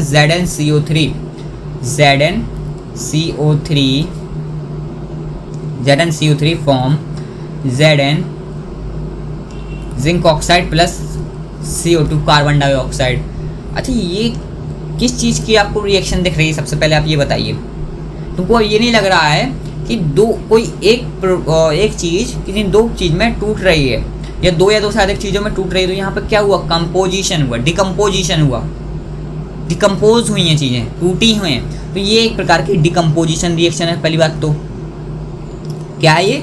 डिकम्पोजिशन रिएक्शन है ये। अच्छा, अब इसको बैलेंस करते हैं। तो बैलेंस करने के लिए क्या करेंगे? Zn यहाँ पे 1 है, यहाँ पे भी Zn 1 है, ऑक्सीजन यहाँ पे 1 है, यहाँ पे भी ऑक्सीजन 1 है, 3 ऑक्सीजन। ये पूरी की पूरी जो पर्टिकुलरली आपकी जो रिएक्शन है, ये पूरी केमिकल इक्वेशन बैलेंस है। ठीक है, तो ये कौन सी रिएक्शन है? ये डिकम्पोजिशन रिएक्शन है। आशा करता हूँ आप अब समझ गए होंगे, जिसको भी इस चीज़ में डाउट आ रहा होगा। इस प्रकार के सवाल आते हैं आपके NCERT में। देखो यार, लिखा है कि क्वेश्चन नंबर 1 में रिएक्शन टाइप में सवाल पूछे जाते हैं, NCERT में आपके दिए गए हैं। ठीक है, अब हम अपने नेक्स्ट सवाल की ओर जाते हैं। ये आपका सवाल है कुछ ऐसा, ये डिकम्पोजिशन है, ये डबल डिस्प्लेसमेंट रिएक्शन है। ओके। अब नेक्स्ट सवाल उसी का पार्ट 2 है ये। इसमें भी बोला गया है कि अब रिएक्शन टाइप को लिखिए एंड जो आपकी क्वेश्चन है उसको बैलेंस कीजिए। अच्छा, ये बताइए ये किस प्रकार की डिकम्पोजिशन रिएक्शन है? इस चीज़ को कमेंट कीजिए कि ये थर्मोलिटिक है कि ये फोटोलिटिक है कि इलेक्ट्रोलिटिक है। इस चीज़ को आप कमेंट कीजिए कि किस प्रकार की डिकम्पोजिशन रिएक्शन है। ठीक है, बाकी का अब हम देखते हैं नेक्स्ट सवाल के ऊपर। Pause the video, attempt the question. इस बात को हमेशा ध्यान रखना है, जब भी सवाल आए तो pause the video, attempt the question, चाहे लिख के रख लीजिए, pause the video, attempt the question, pause the video, attempt the question. ये चीज़ माइंड में बैठा लीजिए, क्योंकि आप जब तक सवालों को खुद से नहीं करेंगे ना, तब तक आपको सवाल नहीं आएंगे। ठीक है, तो अब इस सवाल को देखते हैं। हाइड्रोजन यानी कि H2। अच्छा, आपको भैया कैसे पता कि हाइड्रोजन H2 ही होती है? मुझे ये पता है कि हाइड्रोजन होती है वो नेचर में H2 के फॉर्म में प्रेजेंस करती है। कोई बच्चा होता है कि कभी कभी उसको किसी के साथ ही जाना पड़ता है, साथ उसको कोई लेकर जाए तभी वो जाएगा, नहीं जाता। तो H2 ऐसी वो अपने साथ वाले को ढूंढकर अपने साथ बॉन्ड बना के रहती है, एक परिवार के साथ H2 रहता है हमारा। तो नेचर में वो किस प्रकार से प्रेजेंस है, उसलिए इसको हम H2 के फॉर्म में लिखते हैं। हाइड्रोजन प्लस क्लोरीन Cl2, ये भी Cl2 के फॉर्म में प्रेजेंस होता है। Hydrogen chloride HCl। अरे भैया ये तो आपने कैसी बात कर दी, ये कैसी रिएक्शन है, इसको तो हाथ पकड़ते ही मतलब कि पेन उठाते ही सॉल्व कर देंगे हम, बिना पेन उठाए ही सॉल्व कर देंगे। यहाँ पे 2 लगाइए, सॉल्व हो गई रिएक्शन। हाँ ये रिएक्शन सॉल्व हो गई है। अच्छा ये रिएक्शन टाइप बताओ, अपना ही तुम बोल रहे हो तो रिएक्शन टाइप बता दो, किस प्रकार की रिएक्शन है, जल्दी बताओ ये किस प्रकार की रिएक्शन है। ये एक किस प्रकार की रिएक्शन है, जल्दी बताओ। कॉम्बिनेशन, ये क्योंकि क्या हुआ है यहाँ पे, कॉम्बिनेट हुए हैं 2 लोग, 2 या 2 से अधिक एलिमेंट या कंपाउंड जब कॉम्बिनेट होते हैं आपस में तो क्या बनाते हैं, एक कॉम्बिनेशन रिएक्शन बनाते हैं। क्या बनाते हैं, कॉम्बिनेशन रिएक्शन बनाते हैं। इसके बाद हमारा जो मैग्नीशियम है, नेक्स्ट वाले सवाल पे देखो कि जो हमारा मैग्नीशियम है Mg जो कि सॉलिड फॉर्म में है, प्लस हाइड्रोक्लोरिक एसिड, बहुत पढ़ोगे इसके बारे में आप सेकेंड चैप्टर में। तो HCl जो कि हमारे एक्वस फॉर्म में होती है, इस चीज़ के लिए हाइड्रोक्लोरिक एसिड के लिए आप बहुत पढ़ोगे।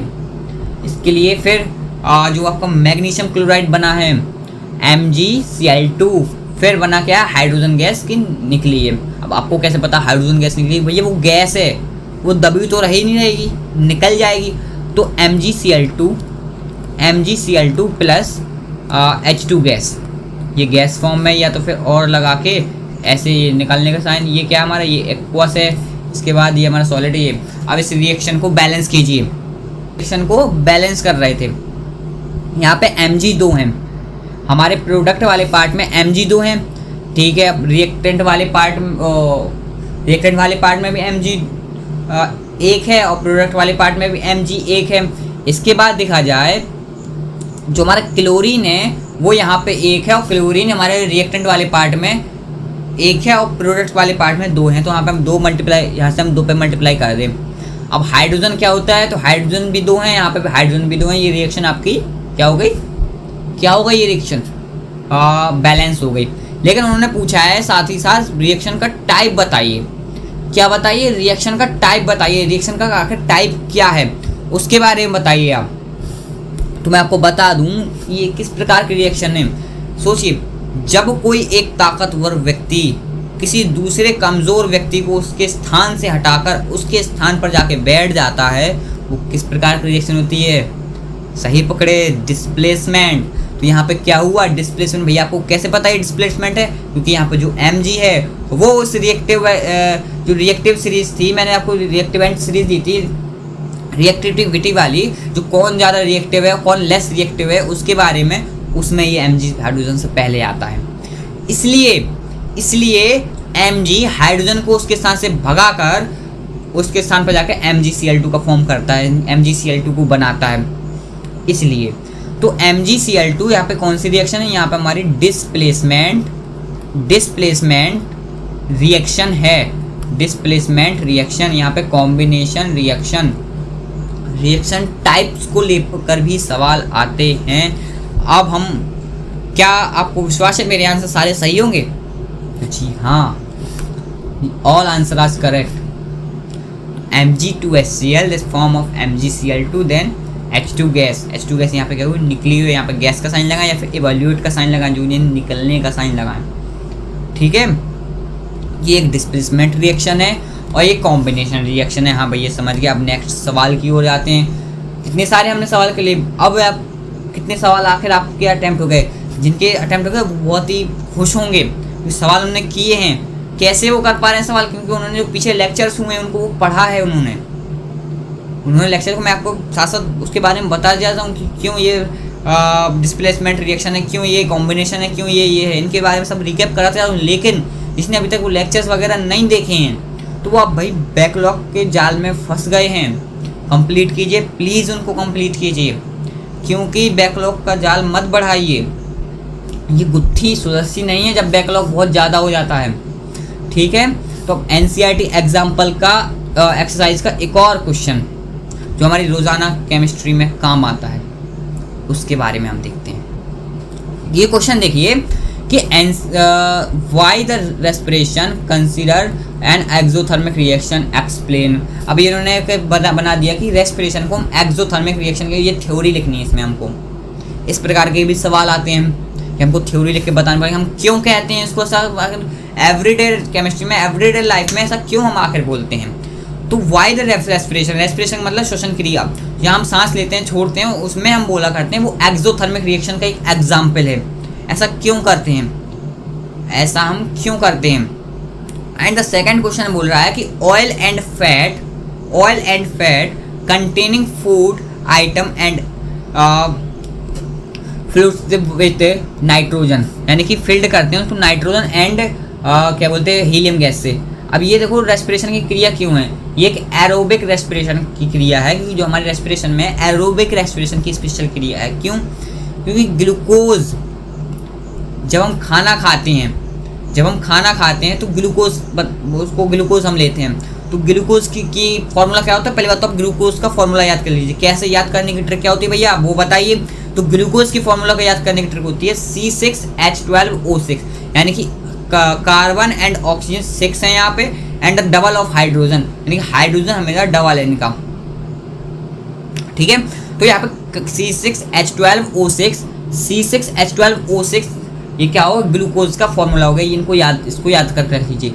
अब आप सांस लेते हैं, सांस ली हमने तो क्या हुआ, हम CO2 गैस को बाहर निकालते हैं। जो हमारी शेल होती है, शेल के अंदर जो सब क्रियाएं होती हैं, ऑक्सीजन सेल लेती है फिर बाहर निकालती है। तो हम जब ग्लूकोज को खाते हैं, यानी कि खाना वगैरह खाते हैं, और जो हमारी क्या बोलते हैं ऑक्सीजन गैस को हम कंज्यूम करते हैं, लेते हैं, तो हम क्या निकालते हैं बाहर, CO2 gas, carbon dioxide gas. इसके बाद हाइड्रोजन, क्या बोलते हैं पानी। इसके बाद क्या बनता है, पानी बनता है। और जो हमें आप काम कर पा रहे हैं, लिख पा रहे हैं, मैं जो यहाँ पे बोल पा रहा हूँ, मैं लिख पा रहा हूँ, ये सब एनर्जी है।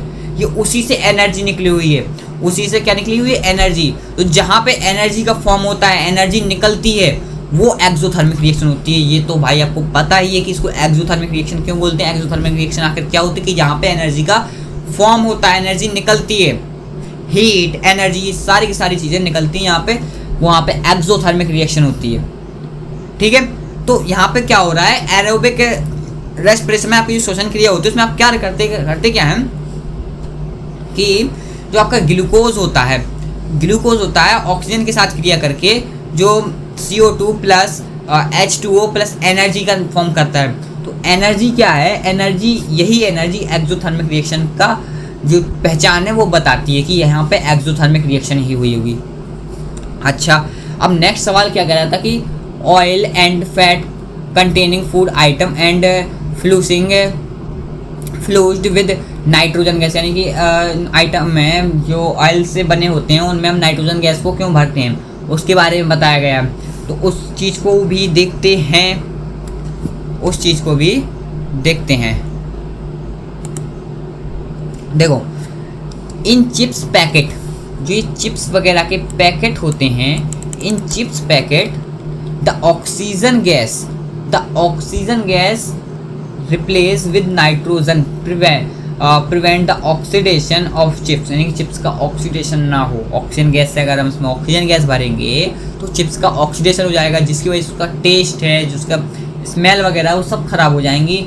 Because nitrogen does not react, जो नाइट्रोजन होती है वो उसके साथ रिएक्ट ही नहीं करती है with the chips to change their order and taste, यानी कि उसके जो टेस्ट को और उसकी स्मेल वगैरह को वो चेंज नहीं करता, नाइट्रोजन होता है।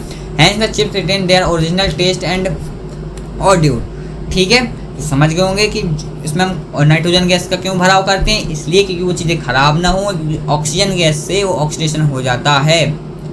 ये किसका एग्जाम्पल, ये विकृत गंधता का एक एग्जाम्पल है, ठीक है। तो अब हम नए सवाल, अपनी नेक्स्ट सवाल की ओर चलते हैं। नेक्स्ट सवाल हमारा क्या कह रहा है, NCERT का एक्सरसाइज का क्वेश्चन नंबर 17। मैं रेलिवेंट से इंपॉर्टेंट क्वेश्चन लेकर आया हूँ, ठीक है। सारे क्वेश्चन इंपॉर्टेंट होते हैं NCERT के आपको सारे के सारे जितने ऑल ऑफ क्वेश्चन हैं सब के सब आपको क्वेश्चंस लगाने हैं, जो मैं क्वेश्चंस लेकर आया हूँ वो बहुत ही रेलिवेंट से क्वेश्चन लेकर आया हूँ, ठीक है, जो इम्पोर्टेंट भी हैं, जो आपके कॉन्सेप्ट को बिल्टअप करेंगे, कॉन्सेप्ट को बना के रखेंगे, उन चीज़ों को लेकर आया हूँ। और शाइनी ब्राउन, उन्होंने बोला है shiny brown colour element x, ये एक्स हमेशा आपके साथ रहेगा। तो अ shiny brown colour element x on heating in a air become black in colour. उन्होंने क्या बोला कि एक शाइनी ब्राउन कलर का जो एक्स हमारा है वो एयर के प्रेजेंस में हीट करता है तो क्या बनाता है, एक ब्लैक कलर का कंपाउंड बनाता है। तो ऑब्वियसली सी बात है जो एक्स है हमारा वो ऑक्सीजन के साथ क्रिया करके एक्स ऑक्साइड बनाएगा, एक्स ऑक्साइड बनाएगा, ऑब्वियसली सी बात है जो। और किस कलर का होगा, ब्लैक कलर का। तो ये हमने कौन सी रिएक्शन में पढ़ा था, ये हमने कौन सी रिएक्शन में पढ़ा था, ये हमने पढ़ा था ये कॉपर वाली रिएक्शन में कि कॉपर ऑक्सीजन के साथ क्रिया करके क्या बनाता है, कॉपर ऑक्सीजन के साथ क्रिया करके क्या बनाता है, क्या बनाता है, कॉपर ऑक्साइड। जो हमारा कॉपर होता है वो किस कलर का होता है, वो शाइनी ब्राउन कलर का होता है। बट जो हमारा कॉपर ऑक्साइड को बनाता है वो किस कलर का हो जाता है, वो ब्लैक कलर का होता है। जो एलिमेंट का नेम यहाँ पे क्या होगा, एलिमेंट का यहाँ पे नेम होगा क्या बोलते कि copper, and the black colour का नेम वो क्या होगा, साइन या कंपाउंड कॉपर ऑक्साइड, जिसको हम इसको बोलते हैं copper and copper oxide. Okay, तो कैसे कॉपर ऑक्सीजन के साथ जलकर कॉपर ऑक्साइड के एक प्रोडक्ट बनाता है जिस वो ब्लैक कलर का होता है, और जो कॉपर होता है हमारा वो शाइनी ब्राउन कलर का होता है। तो ऐसे ही हमने इस पूरे थ्योरी वाले पार्ट को एक छोटे से फॉर्मूला में आंसर कर दिया। ऐसे आपको क्वेश्चन को अटेम्प्ट करना है, सवालों को अटेम्प्ट करना है, ठीक है। एंड द नेक्स्ट क्वेश्चन, सबसे पहले देखो ये कॉपर ही है आंसर आपका। तो कॉपर है, on heating of copper react with oxygen to form a black colour oxide form of copper oxide. The following reaction take copper oxygen, ये इसकी रिएक्शन हुई है, ठीक है। जब भी आप सवाल किया करो रिएक्शन को अपने माइंड में बना लिया करो। तो रिएक्शन बनाने से क्या होता है कि आप उसके सारा का सारा जो मैकेनिज्म है, जो सारा का सारा उसका मैकेनिज्म है, आप उस चीज़ को समझ जाते हैं, ठीक है। अब इसके नेक्स्ट या नए सवाल की ओर चलते हैं। अब हमारे स्टार्ट हो गए हैं एनसीईआरटी एग्जाम्पलर। अच्छा भैया, अब एनसीईआरटी एग्जाम्पलर में क्या होगा, अभी तक हमने क्या किया, अभी तक हमने एनसीईआरटी के सारे एक्सरसाइज के क्वेश्चन की, जो रेलिवेंट क्वेश्चन थे, जो इंपॉर्टेंट क्वेश्चन थे। ऐसा नहीं मैं बोल रहा हूँ कि सारे के यही जो मैंने क्वेश्चन कराया यही क्वेश्चन इंपॉर्टेंट है या ये आपके नेक्स्ट ईयर आ जाएंगे, नहीं मैंने ये नहीं बोला। मैंने ये कब बोला, बट मैंने ये बोला है कि आपको सारे के जो इंपॉर्टेंट क्वेश्चन ये तो करने ही करने हैं, लेकिन जो एनसीईआरटी के सारे आपके पहले चैप्टर के क्वेश्चन है वो मेरी तरफ से एक होमवर्क है, आपको सारे के सारे क्वेश्चन करने हैं, ठीक है। तो होमवर्क भी अभी लास्ट में है आपके लिए, क्या है वो मैं होमवर्क भी बता दूंगा, एंड जो आपके जो सारे क्वेश्चन हैं वो भी करने हैं। तो अब हम क्या पढ़ने वाले हैं, अब हम एनसीईआरटी एग्जाम्पलर के क्वेश्चंस वगैरह को पढ़ने वाले हैं। तो आशा करता हूँ आप यहाँ तक अभी टाइम लगभग 1 घंटा हुआ है, तो यहाँ तक आप आके आपने सारे के सारे सवाल किए होंगे, ठीक है। 1 घंटे में हमने अपने बहुत सारे सवाल कंप्लीट भी कर लिए, आपके उनके कॉन्सेप्ट भी कंप्लीट कर लिए, उनके रिएक्शन वाले पार्ट को भी कंप्लीट कर लिया। तो हमारी इससे थ्योरी भी कंप्लीट हो गया, आपका एक प्रकार का पूरा रिकैप हो गया चैप्टर से आपका क्या हो गया, पूरा एक बार गो थ्रू हो गया, चैप्टर से रिकैप हो गया, ठीक है। प्रीवियस क्लास का आपका सारा का सारा रिवाइज भी हो गया। तो अब हम एनसीईआरटी एग्जाम्पलर्स को पढ़ेंगे। And first question of their screen, आपकी स्क्रीन पर ये पहला सवाल एनसीईआरटी एग्जाम्पलर का सवाल क्या कह रहा है, सवाल को समझो। सवाल कह रहा है identify the reducing agent in the following reaction. In following reaction में जो आइडेंटिफाई करो इनके रेड्यूसिंग एजेंट। अब सवाल आया है रेड्यूसिंग एजेंट की ओर। अब आएगा आपके पास वो डिलीवरी बॉय। सोचिए मैंने कैसे बताया था आपको, सोचिए कि वो डिलीवरी बॉय वाली बात, जो आपको पिज्ज़ा कैसे डिलीवर करता है, वो कैसे दुखी हो जाता है कि उसको पिज्ज़ा नहीं मिला है, उस वाली डिलीवरी वाली बात को सोचिए कि कौन ऑक्सीडाइजिंग एजेंट होता है और कौन रेड्यूसिंग एजेंट होता है। उसको मैं आपको एक बार रिवाइज करा दूं, oxidising agent and reducing agent को। तो ऑक्सीडाइजिंग एजेंट क्या होता है, ऐसा एजेंट मैंने नाम लगाया तो यानी कि ऐसा बॉय गर्ल कोई भी एजेंट, ऐसा पर्सन जो सामने वाले को ऑक्सीडाइज कर दे, यानी कि सामने वाले को ऑक्सीजन दे दे। एंड जब वो सामने वाले को ऑक्सीजन वो देगा तो वो खुद को क्या करेगा वो खुद को रिड्यूस करेगा, क्योंकि उससे ऑक्सीजन गया है, उस पर क्या हुआ, रिमूवल ऑफ ऑक्सीजन हुआ, तो वो क्या करेगा, खुद को रिड्यूस करेगा। एंड सामने वाले को क्या करेगा, वो ऑक्सीडाइज करेगा, उसको हम क्या बोलेंगे, oxidising agent. And reducing agent इसके अपोजिट, रिड्यूसिंग एजेंट क्या होता है, जो सामने वाले को रिड्यूस करे, यानी कि सामने वाले को हाइड्रोजन दे या फिर खुद को ऑक्सीडाइज करे, यानी खुद पे हाइड्रोजन या फिर खुद से निकाले या फिर खुद को oxygen they, adding of oxygen, तो वो उसका क्या होगा, खुद का होगा ऑक्सीडेशन एंड सामने वाले का क्या होगा, रिडक्शन। तो उसको हम क्या बोलते हैं, रिड्यूसिंग एजेंट। आशा करता हूँ आप समझ गए होंगे कि किसको हम रिड्यूसिंग एजेंट है, किसको हम ऑक्सीडाइजिंग एजेंट बोला करते हैं। ओके, अब इस सवाल को करो। सवाल क्या कह रहा है कि आइडेंटिफाई द रिड्यूसिंग एजेंट। अब रिड्यूसिंग एजेंट के बारे में हम पढ़ना है कि आइडेंटिफाई कीजिए, तो एक एक करके हम सारे सवालों को करते हैं। Question number 1, attempt question number 1, जो देखो NH3 किसमें टूटा, NH3NO बना, NH3NO, यानी यहाँ पे क्या हुआ, adding of oxygen, adding of oxygen, तो यहाँ पे क्या हुआ, ऑक्सीडेशन। उन्होंने हमसे पूछा क्या, रिड्यूसिंग एजेंट। अच्छा, यहाँ पे क्या हुआ, यहाँ पे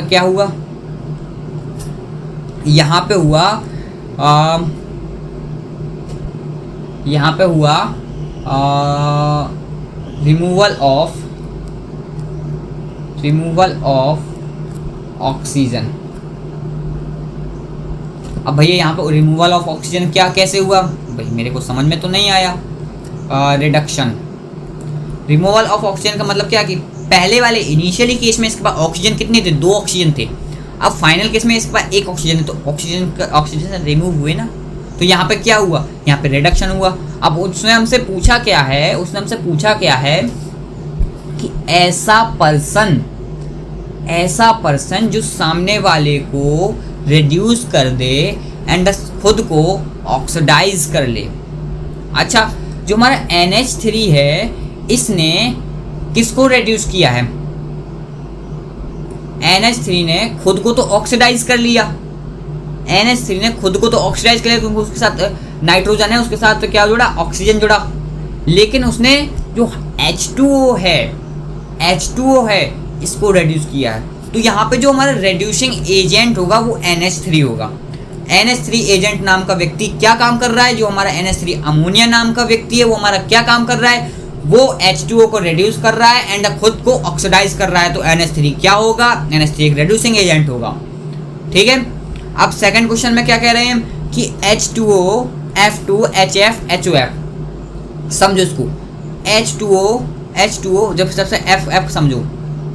फ्लोरीन क्या हुआ, फ्लोरीन में ऑक्सीजन ऐड हुआ है, फ्लोरीन में क्या हुआ, ऑक्सीजन ऐड हुआ है, तो यहाँ पे क्या होगा, ऑक्सीडेशन होगा, यहाँ पे ऑक्सीडेशन हुआ। बट इसी के उल्टे यहाँ पे क्या हुआ, यहाँ पे ऑक्सीजन रिमूव हुआ है। तो मेरे से सबसे पहले सवाल में क्या पूछा गया है, मेरे सबसे पहले सवाल में रिड्यूसिंग एजेंट पूछा गया है।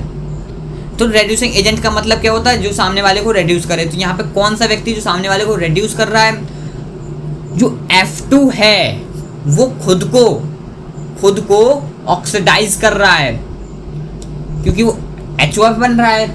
एंड जो HF को वो क्या कर रहा है, रिड्यूस कर रहा है। अच्छा भैया, तो इसमें जो F2 क्या कर रहा है वो होगा रिड्यूसिंग एजेंट। तो यहाँ पे NH3 होगा आंसर हमारा, एंड यहाँ पे F2 हमारा आंसर होगा। क्यों, क्योंकि जो हमारा फ्लोरीन है वो HOF बनकर खुद को तो ऑक्सीडाइज कर ले रहा है, बट जो HF बनाकर सामने वाले को जो HF है उसको हमारा क्या कर रहा है, वो रिड्यूस कर रहा है। तो यहाँ पे रिड्यूसिंग एजेंट क्या होगा, वो होगा हमारा फ्लोरीन। आशा करता हूँ आपको समझ में आया होगा। अब नेक्स्ट सवाल के ऊपर देखते हैं। तीसरा सवाल हमारा क्या कहता है, ये मैंने कई बार आपके साथ क्वेश्चन लिया है, ये वाला भी। तो ये सवाल समझो। सबसे पहले Fe2O3 CO के साथ क्रिया कर Fe+CO2 बनाता है। अब इसमें अब कैसे अब रेड्यूसिंग एजेंट को पहचानेंगे, उसको हमसे सवाल में पूछा गया है कि पहचानिए कि कौन सा रेड्यूसिंग एजेंट है। ठीक है, तो अब देखो कि Fe2O3 तो Fe2O3 क्या हुआ, Fe में चेंज हो गया। तो यहाँ पे क्या हुआ, रिमूवल ऑफ ऑक्सीजन। तो रिमूवल ऑफ ऑक्सीजन का मतलब क्या होता है, रिडक्शन। और जो यहाँ पे CO हुआ है, यहाँ पे एडिंग ऑफ ऑक्सीजन हुआ, तो ये क्या, यहाँ पे क्या होता है, ऑक्सीडेशन।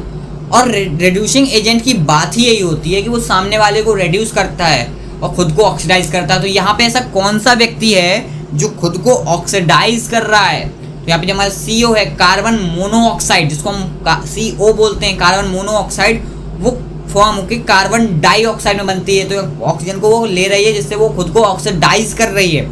एंड सामने वाले Fe को क्या कर रही है, वो रिड्यूस कर रही है। तो यहाँ पे हमारा रिड्यूसिंग एजेंट कौन होगा, यहाँ पे हमारा रिड्यूसिंग एजेंट होगा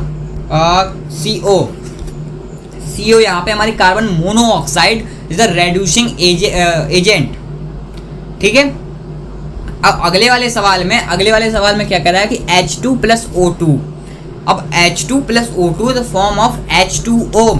अब यहाँ पे हमें रेड्यूसिंग एजेंट पता करना है। देखो, हाइड्रोजन से इसमें एडिंग ऑफ ऑक्सीजन हुआ, तो यहाँ पे क्या हुआ, यहाँ पे हुआ ऑक्सीडेशन। इसके बाद हम नेक्स्ट में अगर हम देखें तो यहाँ पे क्या हुआ, O2 का रिडक्शन हुआ। यहाँ पे क्या हुआ, रिडक्शन। तो अब इसमें बताओ आप कि कौन सा इसमें रिड्यूसिंग एजेंट है और इसमें कौन सा ऑक्सीडाइजिंग एजेंट है। अब इसमें आप दोनों चीज़ें बताओ कि कौन सा इसमें रिड्यूसिंग एजेंट है, कौन सा इसमें ऑक्सीडाइजिंग एजेंट है। ऑक्सीडाइजिंग एजेंट को लेकर भी आगे सवाल है, लेकिन इसमें बताओ H2 ने क्या किया। रेड्यूसिंग एजेंट की खासियत क्या होती है कि रेड्यूसिंग एजेंट खुद को तो ऑक्सीडाइज करता है एंड सामने वाले को क्या करता है, रेड्यूस करता है। तो इसमें क्या हो रहा है कि H2 ने खुद को ऑक्सीडाइज कर O2 को क्या किया, रेड्यूस किया। खुद को ऑक्सीडाइज किया H2 ने एंड O2 को क्या किया, रेड्यूस किया। तो यहाँ पे क्या होगा हमारा, यहाँ पे जो हमारा H2 होगा वो हमारा यहाँ पे रेड्यूसिंग एजेंट होगा। समझ गए होंगे। एंड O2 है, O2 ने सामने वाले को ऑक्सीडाइज किया। किसको ऑक्सीडाइज किया, H2O को ऑक्सीडाइज किया। एंड खुद को क्या किया, रेड्यूस किया। खुद को रेड्यूस किया। तो यहाँ पे ऑक्सीजन क्या होगा, ऑक्सीजन हमारे पास ऑक्सीडाइजिंग एजेंट होगा। ठीक है, अब इनके आंसर्स देखते हैं कि आपके ये आंसर सही थे। बिल्कुल सही। ये देखो, अमोनिया यहाँ पे रिड्यूसिंग एजेंट थी फर्स्ट वाले क्वेश्चन में। And the second question H2O as F2 is getting reduced to HF, यानी कि F2 यहाँ पे थी। ठीक है, कार्बन मोनोऑक्साइड एंड हाइड्रोजन। बिल्कुल सही है अपने। ठीक है, अब हम अपने नेक्स्ट सवाल की ओर देखते हैं। नेक्स्ट सवाल क्या है हमारा। नेक्स्ट सवाल हमारा क्या कह रहा है कि NCERT एग्जाम्पलर का एक और ये क्वेश्चन है। ये हमसे कह रहे हैं कि identity the oxidising agent in oxidant in the following reaction. इस फॉलोइंग रिएक्शन में ऑक्सीडाइजिंग एजेंट को बताइए। बहुत ही सही। अब मैंने बताया आपको ऑक्सीडाइजिंग एजेंट किसे कहते हैं, वो डिलीवरी वाली बॉय वाली बात याद कीजिए। मतलब जो व्यक्ति सामने वाले को ऑक्सीडाइज कर खुद को रिड्यूस कर दे, वो होता है ऑक्सीडाइजिंग एजेंट। क्या बोला मैंने, जो व्यक्ति सामने वाले को ऑक्सीडाइज कर खुद को क्या कर दे, रिड्यूस कर दे, एंड वो क्या होता है, ऑक्सीडाइजिंग एजेंट। अच्छा, वो चीज़ यहाँ पे देखने को मिल रही है क्या, वो चलो देखते हैं। यहाँ पे PB3O4 क्या हुआ, PbCl2 में बना। तो यहाँ पे क्या हुआ हमारा, यहाँ पे हमारा हुआ रिडक्शन, क्योंकि यहाँ पे रिमूवल ऑफ ऑक्सीजन है, तो रिडक्शन हुआ यहाँ पे हमारा। इसके बाद नेक्स्ट देखा जाए तो यहाँ पे HCl है, वो किस में फॉर्म हुआ, वो H2 में फॉर्म हुआ, तो यहाँ पे ऑक्सीडेशन हुआ। ऑक्सीडेशन। तो यहाँ पे हमारा रिड्यूसिंग एजेंट क्या है, जो हमारा Pb3O4 उसने क्या किया, H2O को क्या किया, ऑक्सीडाइज किया और खुद को क्या किया, रिड्यूस किया। तो यहाँ पे जो हमारा Pb3O4 है वो क्या करेगा, Pb3O4 क्या करेगा कि वो सामने वाले को तो ऑक्सीडाइज कर देगा। Pb3O4 क्या करेगा, सामने वाले को तो ऑक्सीडाइज कर देगा, लेकिन खुद को तो उसने रिड्यूस कर दिया, खुद से उसका ऑक्सीजन चलेगा, ये रिमूवल ऑफ ऑक्सीजन, तो रिड्यूस हुआ खुद का। तो इससे ऑक्सीडाइजिंग एजेंट कौन बना हमारा, Pb3O4। ये एजेंट कौन था हमारा, Pb3O4। ठीक है, अब नेक्स्ट क्वेश्चन में क्या कह रहे हैं कि 2Mg plus O2 that form of 2MgO, 2Mg plus O4 the form of 2MgO। इसमें हमको reducing agent and oxidising agent के बारे में पता करना है, वो ऑक्सीडाइजिंग एजेंट के बारे में ओनली हमको पता करना है। तो देखो 2MgO यहाँ पे ऑक्सीजन के साथ जोड़कर क्या किया, इसने ऑक्सीडेशन किया, एंड जो O2 था वो MgO के उसने अपना ऑक्सीजन MgO को दिया, तो वहाँ पे क्या हुआ, मैग्नीशियम ऑक्साइड बना, removal of oxygen, then the reduction, यहाँ पे रिडक्शन हुआ। तो अब देखो ऑक्सीडाइजिंग एजेंट की खासियत क्या होती है, वो सामने वाले को तो ऑक्सीडाइज करता है। तो यहाँ पे कौन सा ऐसा व्यक्ति है, कौन सा ऐसा पर्सन है, कौन सा ऐसा एलिमेंट है जो सामने वाले को ऑक्सीडाइज कर रहा है, तो O2 ऑक्सीजन जो कि MgO का फॉर्म बनकर MgO को ऑक्सीडाइज कर रहा है, मैग्नीशियम को ऑक्सीडाइज कर रहा है और खुद को क्या कर रहा है, रिड्यूस कर रहा है। तो O2 क्या है, जो खुद को रिड्यूस कर रहा है एंड मैग्नीशियम को क्या कर रहा है, ऑक्सीडाइज कर रहा है। ठीक है, तो यहाँ पे हमारा O2 क्या होगी, O2 हमारे यहाँ पे होगी oxidising agent. And the next question में हमारे यही बोला जा रहा है कि V2O5 प्लस 5Ca 5 कैल्शियम, पता है आपको क्या है, V इज वैनेडियम, क्या वैनेडियम, V क्या है, V is vanadium, and CaO calcium oxide. अब यहाँ पे हमें ऑक्सीडाइजिंग एजेंट के बारे में पता करना है बच्चों। ठीक है, आशा करता हूँ कि आपको मैं जितने सवाल oxidising agent and reducing agent के बारे में बताते जा रहा हूँ कुछ समझ में आ रहे होंगे। और मैं क्या बोलूँ कि जो आप pause the video and attempt the question की आप नींव जो मैंने रखी हुई है उसको आप कंप्लीट कर रहे होंगे। वीडियो को पॉज करो, क्वेश्चन को खुद से पहले अटेम्प्ट करो, फिर जाकर आंसर देखो, फिर जाकर उसका सॉल्यूशन देखो। ठीक है, तो अब V2O5 क्या करता है कि सामने वो V में बनकर खुद को क्या करता है, रिडक्शन करता है, खुद वो रिड्यूस होता है, एंड कैल्शियम ऑक्सीजन के साथ मिलकर ऑक्सीडेशन होता है यहाँ पर। अच्छा, अब हमें पता क्या करना है, हमें पता करना है ऑक्सीडाइजिंग एजेंट। ऑक्सीडाइजिंग एजेंट की खासियत क्या होती है कि वो सामने वाले को ऑक्सीडाइज करता है। तो यहाँ पे कौन सा वाला व्यक्ति है, यहाँ पे V2O5 वैनेडियम पेंटा ऑक्साइड, इसको हम बोलते हैं वैनेडियम पेंटा ऑक्साइड, वो कैल्शियम को ऑक्सीडाइज कर रहा है, जिससे हमें कैल्शियम ऑक्साइड हमारा बन रहा है। तो यहाँ पे जो हमारा V2O5 होगा, वैनेडियम पेंटा ऑक्साइड होगा, वो क्या कर रहा है कि कैल्शियम को ऑक्सीडाइज कर रहा है एंड खुद को वो रिड्यूस कर रहा है। तो इससे क्या हो रहा है, इससे हमारी जो V2O5 है वो हमारा ऑक्सीडाइजिंग एजेंट कहलाएगा। ठीक है, V2O5 हमारा क्या कहलाएगा, ऑक्सीडाइजिंग एजेंट कहलाएगा। अच्छा भैया, अब इसके बाद क्या है, इसके बाद ये दो क्वेश्चन और हैं आपके लिए।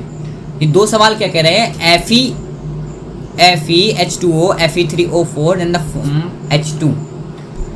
ठीक है भैया, अब देखो कि Fe यहाँ पे क्या हो रहा है, Fe का यहाँ पे हो रहा है ऑक्सीडेशन। क्यों हो रहा है, क्योंकि यहाँ पे ऑक्सीजन का adding of oxygen, and then जो H2O है यहाँ पे इसका क्या हो रहा है, रिडक्शन। अब तक तो आप समझ गए होंगे कहाँ पे किसका ऑक्सीडेशन, कहाँ पे रिडक्शन के सारे कॉन्सेप्ट आपके क्लियर हो गए होंगे अभी। ठीक है भैया, तो हमें एक पता करना है ऑक्सीडाइजिंग एजेंट। ऑक्सीडाइजिंग एजेंट क्या होता है? ऑक्सीडाइजिंग एजेंट हम किसे कहते हैं? जहाँ पे ऑक्सीजन सामने वाले को ऑक्सीडाइज करे, तो यहाँ पे कौन सा वाला व्यक्ति है? जो हमारा H2O।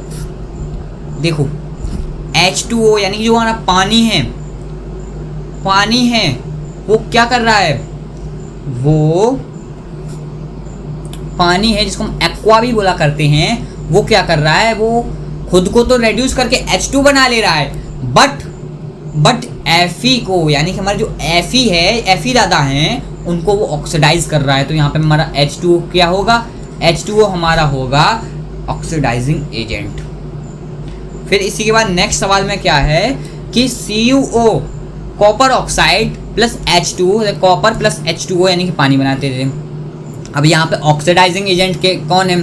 तो यहाँ पे ऑक्सीडाइजिंग एजेंट है CuO किस में फॉर्म हुआ? Cu में। तो यहाँ पे क्या हुआ? रिडक्शन। यहाँ पे क्या हुआ? रिडक्शन हुआ। एंड इसके बाद क्या हुआ कि H2 है जो हमारा H2 हमारा H2O में फॉर्म होगा। तो यहाँ पे हमारा क्या हुआ? यहाँ पे हमारा ऑक्सीडेशन हुआ। ऑक्सीडेशन क्यों हुआ? क्योंकि यहाँ पे एडिंग ऑफ ऑक्सीजन, यहाँ पे रिमूवल ऑफ ऑक्सीजन। तो अब देखो हमारा इसमें ऑक्सीडाइजिंग एजेंट कौन है? कौन इसमें सामने वाले को ऑक्सीडाइज कर रहा है? जो कि हमारा CuO है, वो हमारा हाइड्रोजन को ऑक्सीडाइज कर रहा है, जिसकी वजह से वो खुद क्या हो जा रहा है? रिड्यूस। वो खुद का क्या कर रहा है? रिडक्शन। खुद से रिमूवल ऑफ ऑक्सीजन कर रहा है, जिसकी वजह से जो हमारा CuO है वो हो यहाँ पे हमारा ऑक्सीडाइजिंग एजेंट कहलाएगा। आशा करता हूँ जो अभी तक मैंने reducing agent and oxidising agent के सारे सवाल दिए हैं, लगभग में 9 सवाल हो गए, तो इनको आपको समझ में आए होंगे। ठीक है, देखो यहाँ पे अब हम आंसर्स को मैच करते हैं, क्योंकि यहाँ पे आंसर नहीं लगे हुए हैं, बट कोई दिक्कत नहीं, आपका बिल्कुल सही है, ये जो मैंने बताए हैं बिल्कुल सही है ये। ठीक है, एंड नेक्स्ट आपके लिए एक और सवाल क्या कह रहा है कि एक और सवाल क्या कह रहा है मैं वो बता दूं। एक और सवाल क्या कह रहा है?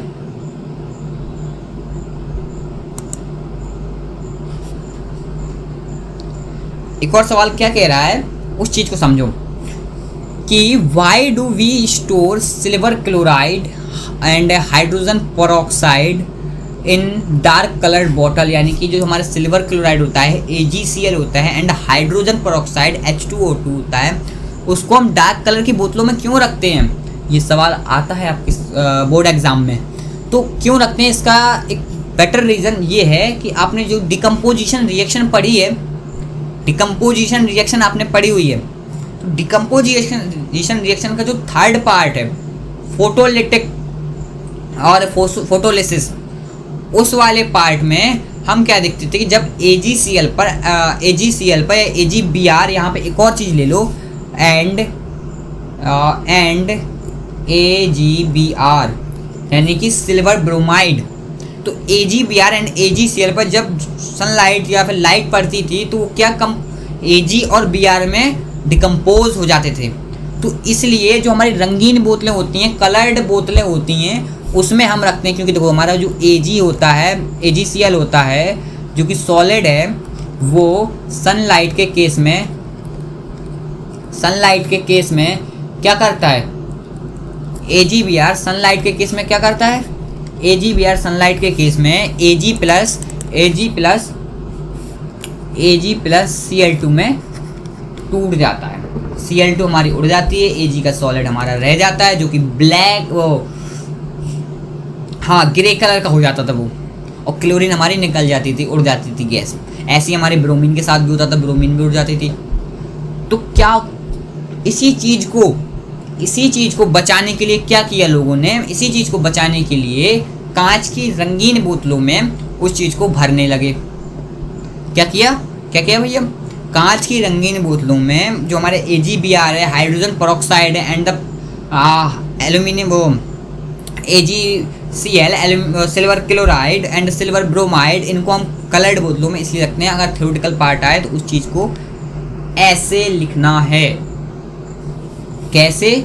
ऐसे लिखना है, why do we silver chloride hydrogen peroxide and and silver bromide यानी कि AgBr कलर्ड बोतल, तो they block the flow of light inside the बोतल। उस वो कलर्ड बोतल रहेगी जो हमारी, उससे अंदर लाइट तो जा नहीं पाएगी, लाइट को ब्लॉक कर देंगे वो। तो this is turns prevents the photolytic decomposition and the photo sensitive material. जो फोटो सेंसिटिव मटेरियल होते हैं like silver chloride and silver bromide AgBr इससे बच सकें। क्या करें? इससे बच सकें, इसलिए ऐसे मटेरियल्स को हम कांच की रंगीन बोतलों में भर के रखा करते थे। आशा करता हूँ आपको अभी जो मैंने जितने सवाल समझाए, इनके थ्योरेटिकल पार्ट मैंने दिए, वो सारे के सारे आपको समझ में आ गए होंगे। ठीक है, एंड वी विल नेक्स्ट क्या है, नेक्स्ट ये एक और सवाल है कंपैरेटिवली बैलेंसिंग के ऊपर है ये। ठीक है, तो इन्होंने बोला है कि balance the following chemical equations and identify the typing of chemical reaction. इनके टाइप को भी बताइए, इनको बैलेंस भी कीजिए। चलो अब आप वीडियो को पॉज करके सारी की सारी इक्वेशंस को सबसे पहले बैलेंस करो, इनके टाइप को लिख के रखो, फिर जाके मेरे सारे सॉल्यूशंस को देखो। ठीक है, तो सॉल्व करते हैं। आपने आज तक कर लिया होगा, वीडियो को पॉज कर लिया होगा। देखो Mg + Cl2 MgCl2, तो यहाँ पे देखो Mg यहाँ पे हमारा एक है और यहाँ पे 2 Cl2 है, ये Mg एक है, ये 2 Cl2, बिल्कुल पूरी तरीके से ये इक्वेशन है जो हमारी बैलेंस है। क्या है ये इक्वेशन? बैलेंस है। बट क्या कि इसका टाइप क्या है? तो टाइप आपको समझ में आ रहा है कि ये क्या है कि जब 2 या 2 से अधिक एलिमेंट्स या फिर कंपाउंड आपस में मिलकर कोई एक नया प्रोडक्ट बनाते हैं, उसको हम क्या बोला करते हैं? उसको हम बोलते हैं कॉम्बिनेशन रिएक्शन। अच्छा, ये कॉम्बिनेशन रिएक्शन का एग्जांपल हो गया ये। अच्छा, अब सेकंड एग्जांपल क्या कहता है? HgO lead oxide, sorry HgO Hg + O2 में टूट जाता है। HgO हीट के फॉर्म में Hg + ऑक्सीजन में टूट जाता है। अच्छा, ये क्या है? कोई एक नया पार्ट 2 या 2 से अधिक एलिमेंट्स या कंपाउंड में डिकम्पोज हो जाना। बिल्कुल right, that is example of decomposition reaction. And decomposition reaction के अंदर ये किस चीज का एग्जांपल है? थोड़ा सा रह गया, हम फिर से देखते हैं। तो ये HgO है, वो हीट के साथ मिलकर Hg + O2 का फॉर्म करता है। तो ये किस चीज़ का एग्जांपल है? ये डिकम्पोजिशन रिएक्शन का एग्जांपल है। डिकम्पोजिशन रिएक्शन का एग्जांपल है। इसके बाद इसको बैलेंस करें तो ये क्या है? यहाँ पे 2 लगाएं, फिर यहाँ पे 2 लगाएं, ये इक्वेशन बैलेंस हो गई। ठीक है, and next sodium + sulphur fuse Na2S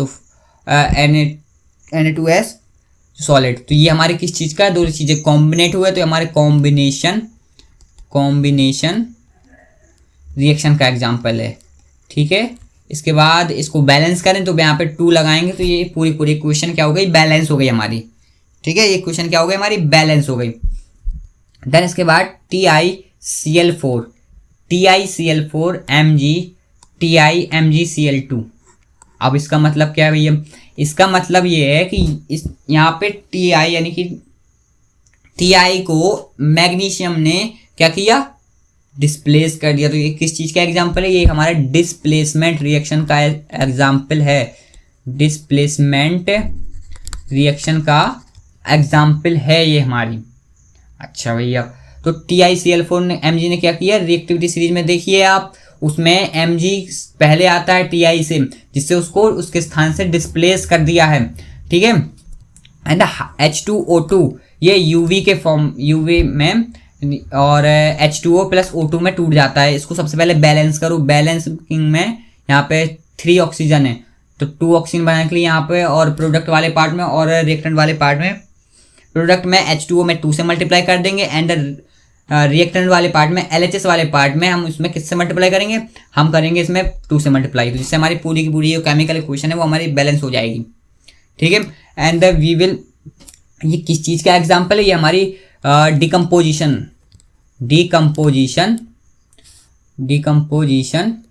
reaction का एग्जाम्पल है। फिर इसके बाद जो हमारा एक और रह गया CaO प्लस SiO2 वाला, इसमें ये कौन सी चीज़ का एग्जाम्पल है, किस रिएक्शन का एग्जाम्पल है? ये हमारी कॉम्बिनेशन रिएक्शन का एग्जाम्पल है, कॉम्बिनेशन रिएक्शन। क्योंकि इसमें क्या हो रहा है, इसमें कॉम्बिनेट हो रहे हैं दो लोग आपस में, एक चीज़ कोई प्रोडक्ट नया प्रोडक्ट बना रहे हैं। अब देखो कि कैल्शियम ऑक्साइड, यहाँ पे कैल्शियम 1 है, यहाँ पे भी कैल्शियम 1, बट यहाँ पे ऑक्सीजन कितने हैं? 3 ऑक्सीजन, यहाँ पे भी 3 ऑक्सीजन, ऐसा ही हमारा 1 है। बिल्कुल कि बिल्कुल ये पूरी की पूरी जो रिएक्शन है ये आपकी क्या बोलते कि बैलेंस है। अच्छा, अब नेक्स्ट में क्या है? नेक्स्ट में इसके सारे जो आपके आंसर है, पहले आपकी कॉम्बिनेशन बैलेंस हो गई, बैलेंस थी ये, ठीक है। ये डिकम्पोजिशन थी, ये डिकम्पोजिशन में किसका एग्जाम्पल था? ये वाला था थर्मोलिसिस का। एंड द सेकेंड डिकम्पोजिशन में किसका एग्जाम्पल था? ये था इलेक्ट्रोलिसिस ऑफ वाटर, ठीक है। ये भी डिकम्पोजिशन रिएक्शन है, नहीं ये यूवी अल्ट्रावायलेट रे वाला एग्जाम्पल है, सनलाइट का एग्जाम्पल है, नॉट ये है फोटोलिटिक डिकम्पोजिशन रिएक्शन, ठीक है। क्योंकि अल्ट्रावायलेट रेस पर पड़ी हैं जिससे ये डिकम्पोज हुए हैं, तो यहाँ पे किस चीज़ का एग्जाम्पल है? फोटोलिटिक का एग्जाम्पल है ये। एंड नेक्स्ट क्या है? नेक्स्ट में आपके लिए होमवर्क, तो होमवर्क आपके लिए सिर्फ यही है कि आपको जितने सारे आज के क्वेश्चंस दिए गए हैं उन सभी के सभी सवालों को आपको रीअटेम्प्ट करना है। सबसे पहले क्या करना है? सबसे पहले सारे के सारे जो सवाल हैं उनको रीअटेम्प्ट करना है। फिर से आपको सारे के सारे सवाल जो आपको पीपीटी टेलीग्राम चैनल पर मिल जाएगी, मैं टेलीग्राम चैनल का QR दे चुका हूँ, फिर से अभी दूंगा, तो आप उनको पीपीटी मिल जाएगी, आपको ये नोट्स वगैरह सब मिल जाएंगे, तो आपको फिर से रीअटेम्प्ट करना है। एंड क्या बोलते कि और सवालों को फिर से लगाना है, जिससे आपको पता चल सके कि आपके सवाल आपको कितने आप बन रहे हैं, कितने आप में दिक्कत आ रही है। जिनमें दिक्कत आ रही सवालों को उनको सॉल्यूशन देखिए एंड फिर रीअटेम्प्ट कीजिए, ठीक है। तो ऐसे ही आपको सारे के सारे जो सवाल हैं सभी को सवालों को करना है। एंड नेक्स्ट क्या करना है आपको? यही आज आपका होमवर्क है, आपका होमवर्क, आज का होमवर्क आपका यही होमवर्क है, ठीक है। तो ये जो आपका टेलीग्राम चैनल है, इस टेलीग्राम चैनल में आपको इस पूरे सारे के सारे जो सवाल हैं, हालांकि 30 सवाल हो चुके हैं और 30 सवालों को पूरा कंप्लीट आपको रीअटेम्प्ट करना है। सारे के सारे सवाल आपको फिर से लगाने हैं और फिर सॉल्यूशन जो ना बने उनके सॉल्यूशन देखकर उनके सवालों को फिर से लगाना है। एंड इस टेलीग्राम चैनल में आपको इसके नोट्स वगैरह सब मिल जाएंगे। ओके, वीडियो अच्छा लगे तो सब्सक्राइब कर देना चैनल को, क्योंकि अभी इसके बाद वाली नेक्स्ट क्लास पता है क्या होने वाली है? सब्सक्राइब आप कर देना एंड कमेंट कर देना आपको कहाँ किस सवाल में दिक्कत आई है, उसमें आप कमेंट कर देना, ठीक है। जिससे मुझे पता चले कि मैं अगर आपको किस सवाल में दिक्कत आई है, कुछ सवाल नहीं बना है, तो नेक्स्ट क्लास में अगर मैं वो सवाल लाऊं, वो सवाल मैं लेकर आकर आपको फिर से उसको समझाऊं, ठीक है। तो नेक्स्ट क्लास में पता है क्या होने वाला है? नेक्स्ट क्लास जो आपका पार्ट 2 रहने वाला है, उसमें हम CFQ competency focused questions and CBQ competency based questions and जो आपके statement based question है बहुत सारे, जो CBSE PYQs को भी हम कंसीडर करेंगे उस चीज में। तो क्या करना है आपको? जो अभी ये सवाल हैं, ये सारे के सारे सवालों को रीअटेम्प्ट करना, ये आपका होमवर्क है। आशा करता हूँ जो मैंने आपको शुरुआत में प्रॉमिस कराया तो आपने प्रॉमिस पूरा किया होगा और लेक्चर को आपने पूरा कंप्लीट अभी तक देखा होगा। एंड पार्ट 2 में क्या होने वाला है? पार्ट 2 में आपके जो CFQ है एंड CBQ एंड PYQ, जो आपके CBSE PYQ है, बहुत ही रेलिवेंट क्वेश्चन मैं लेके आने वाला हूँ। तो थैंक यू जो आपने आपको क्लास में बहुत सारा प्यार दिया। एंड जय हिंद, जय भारत।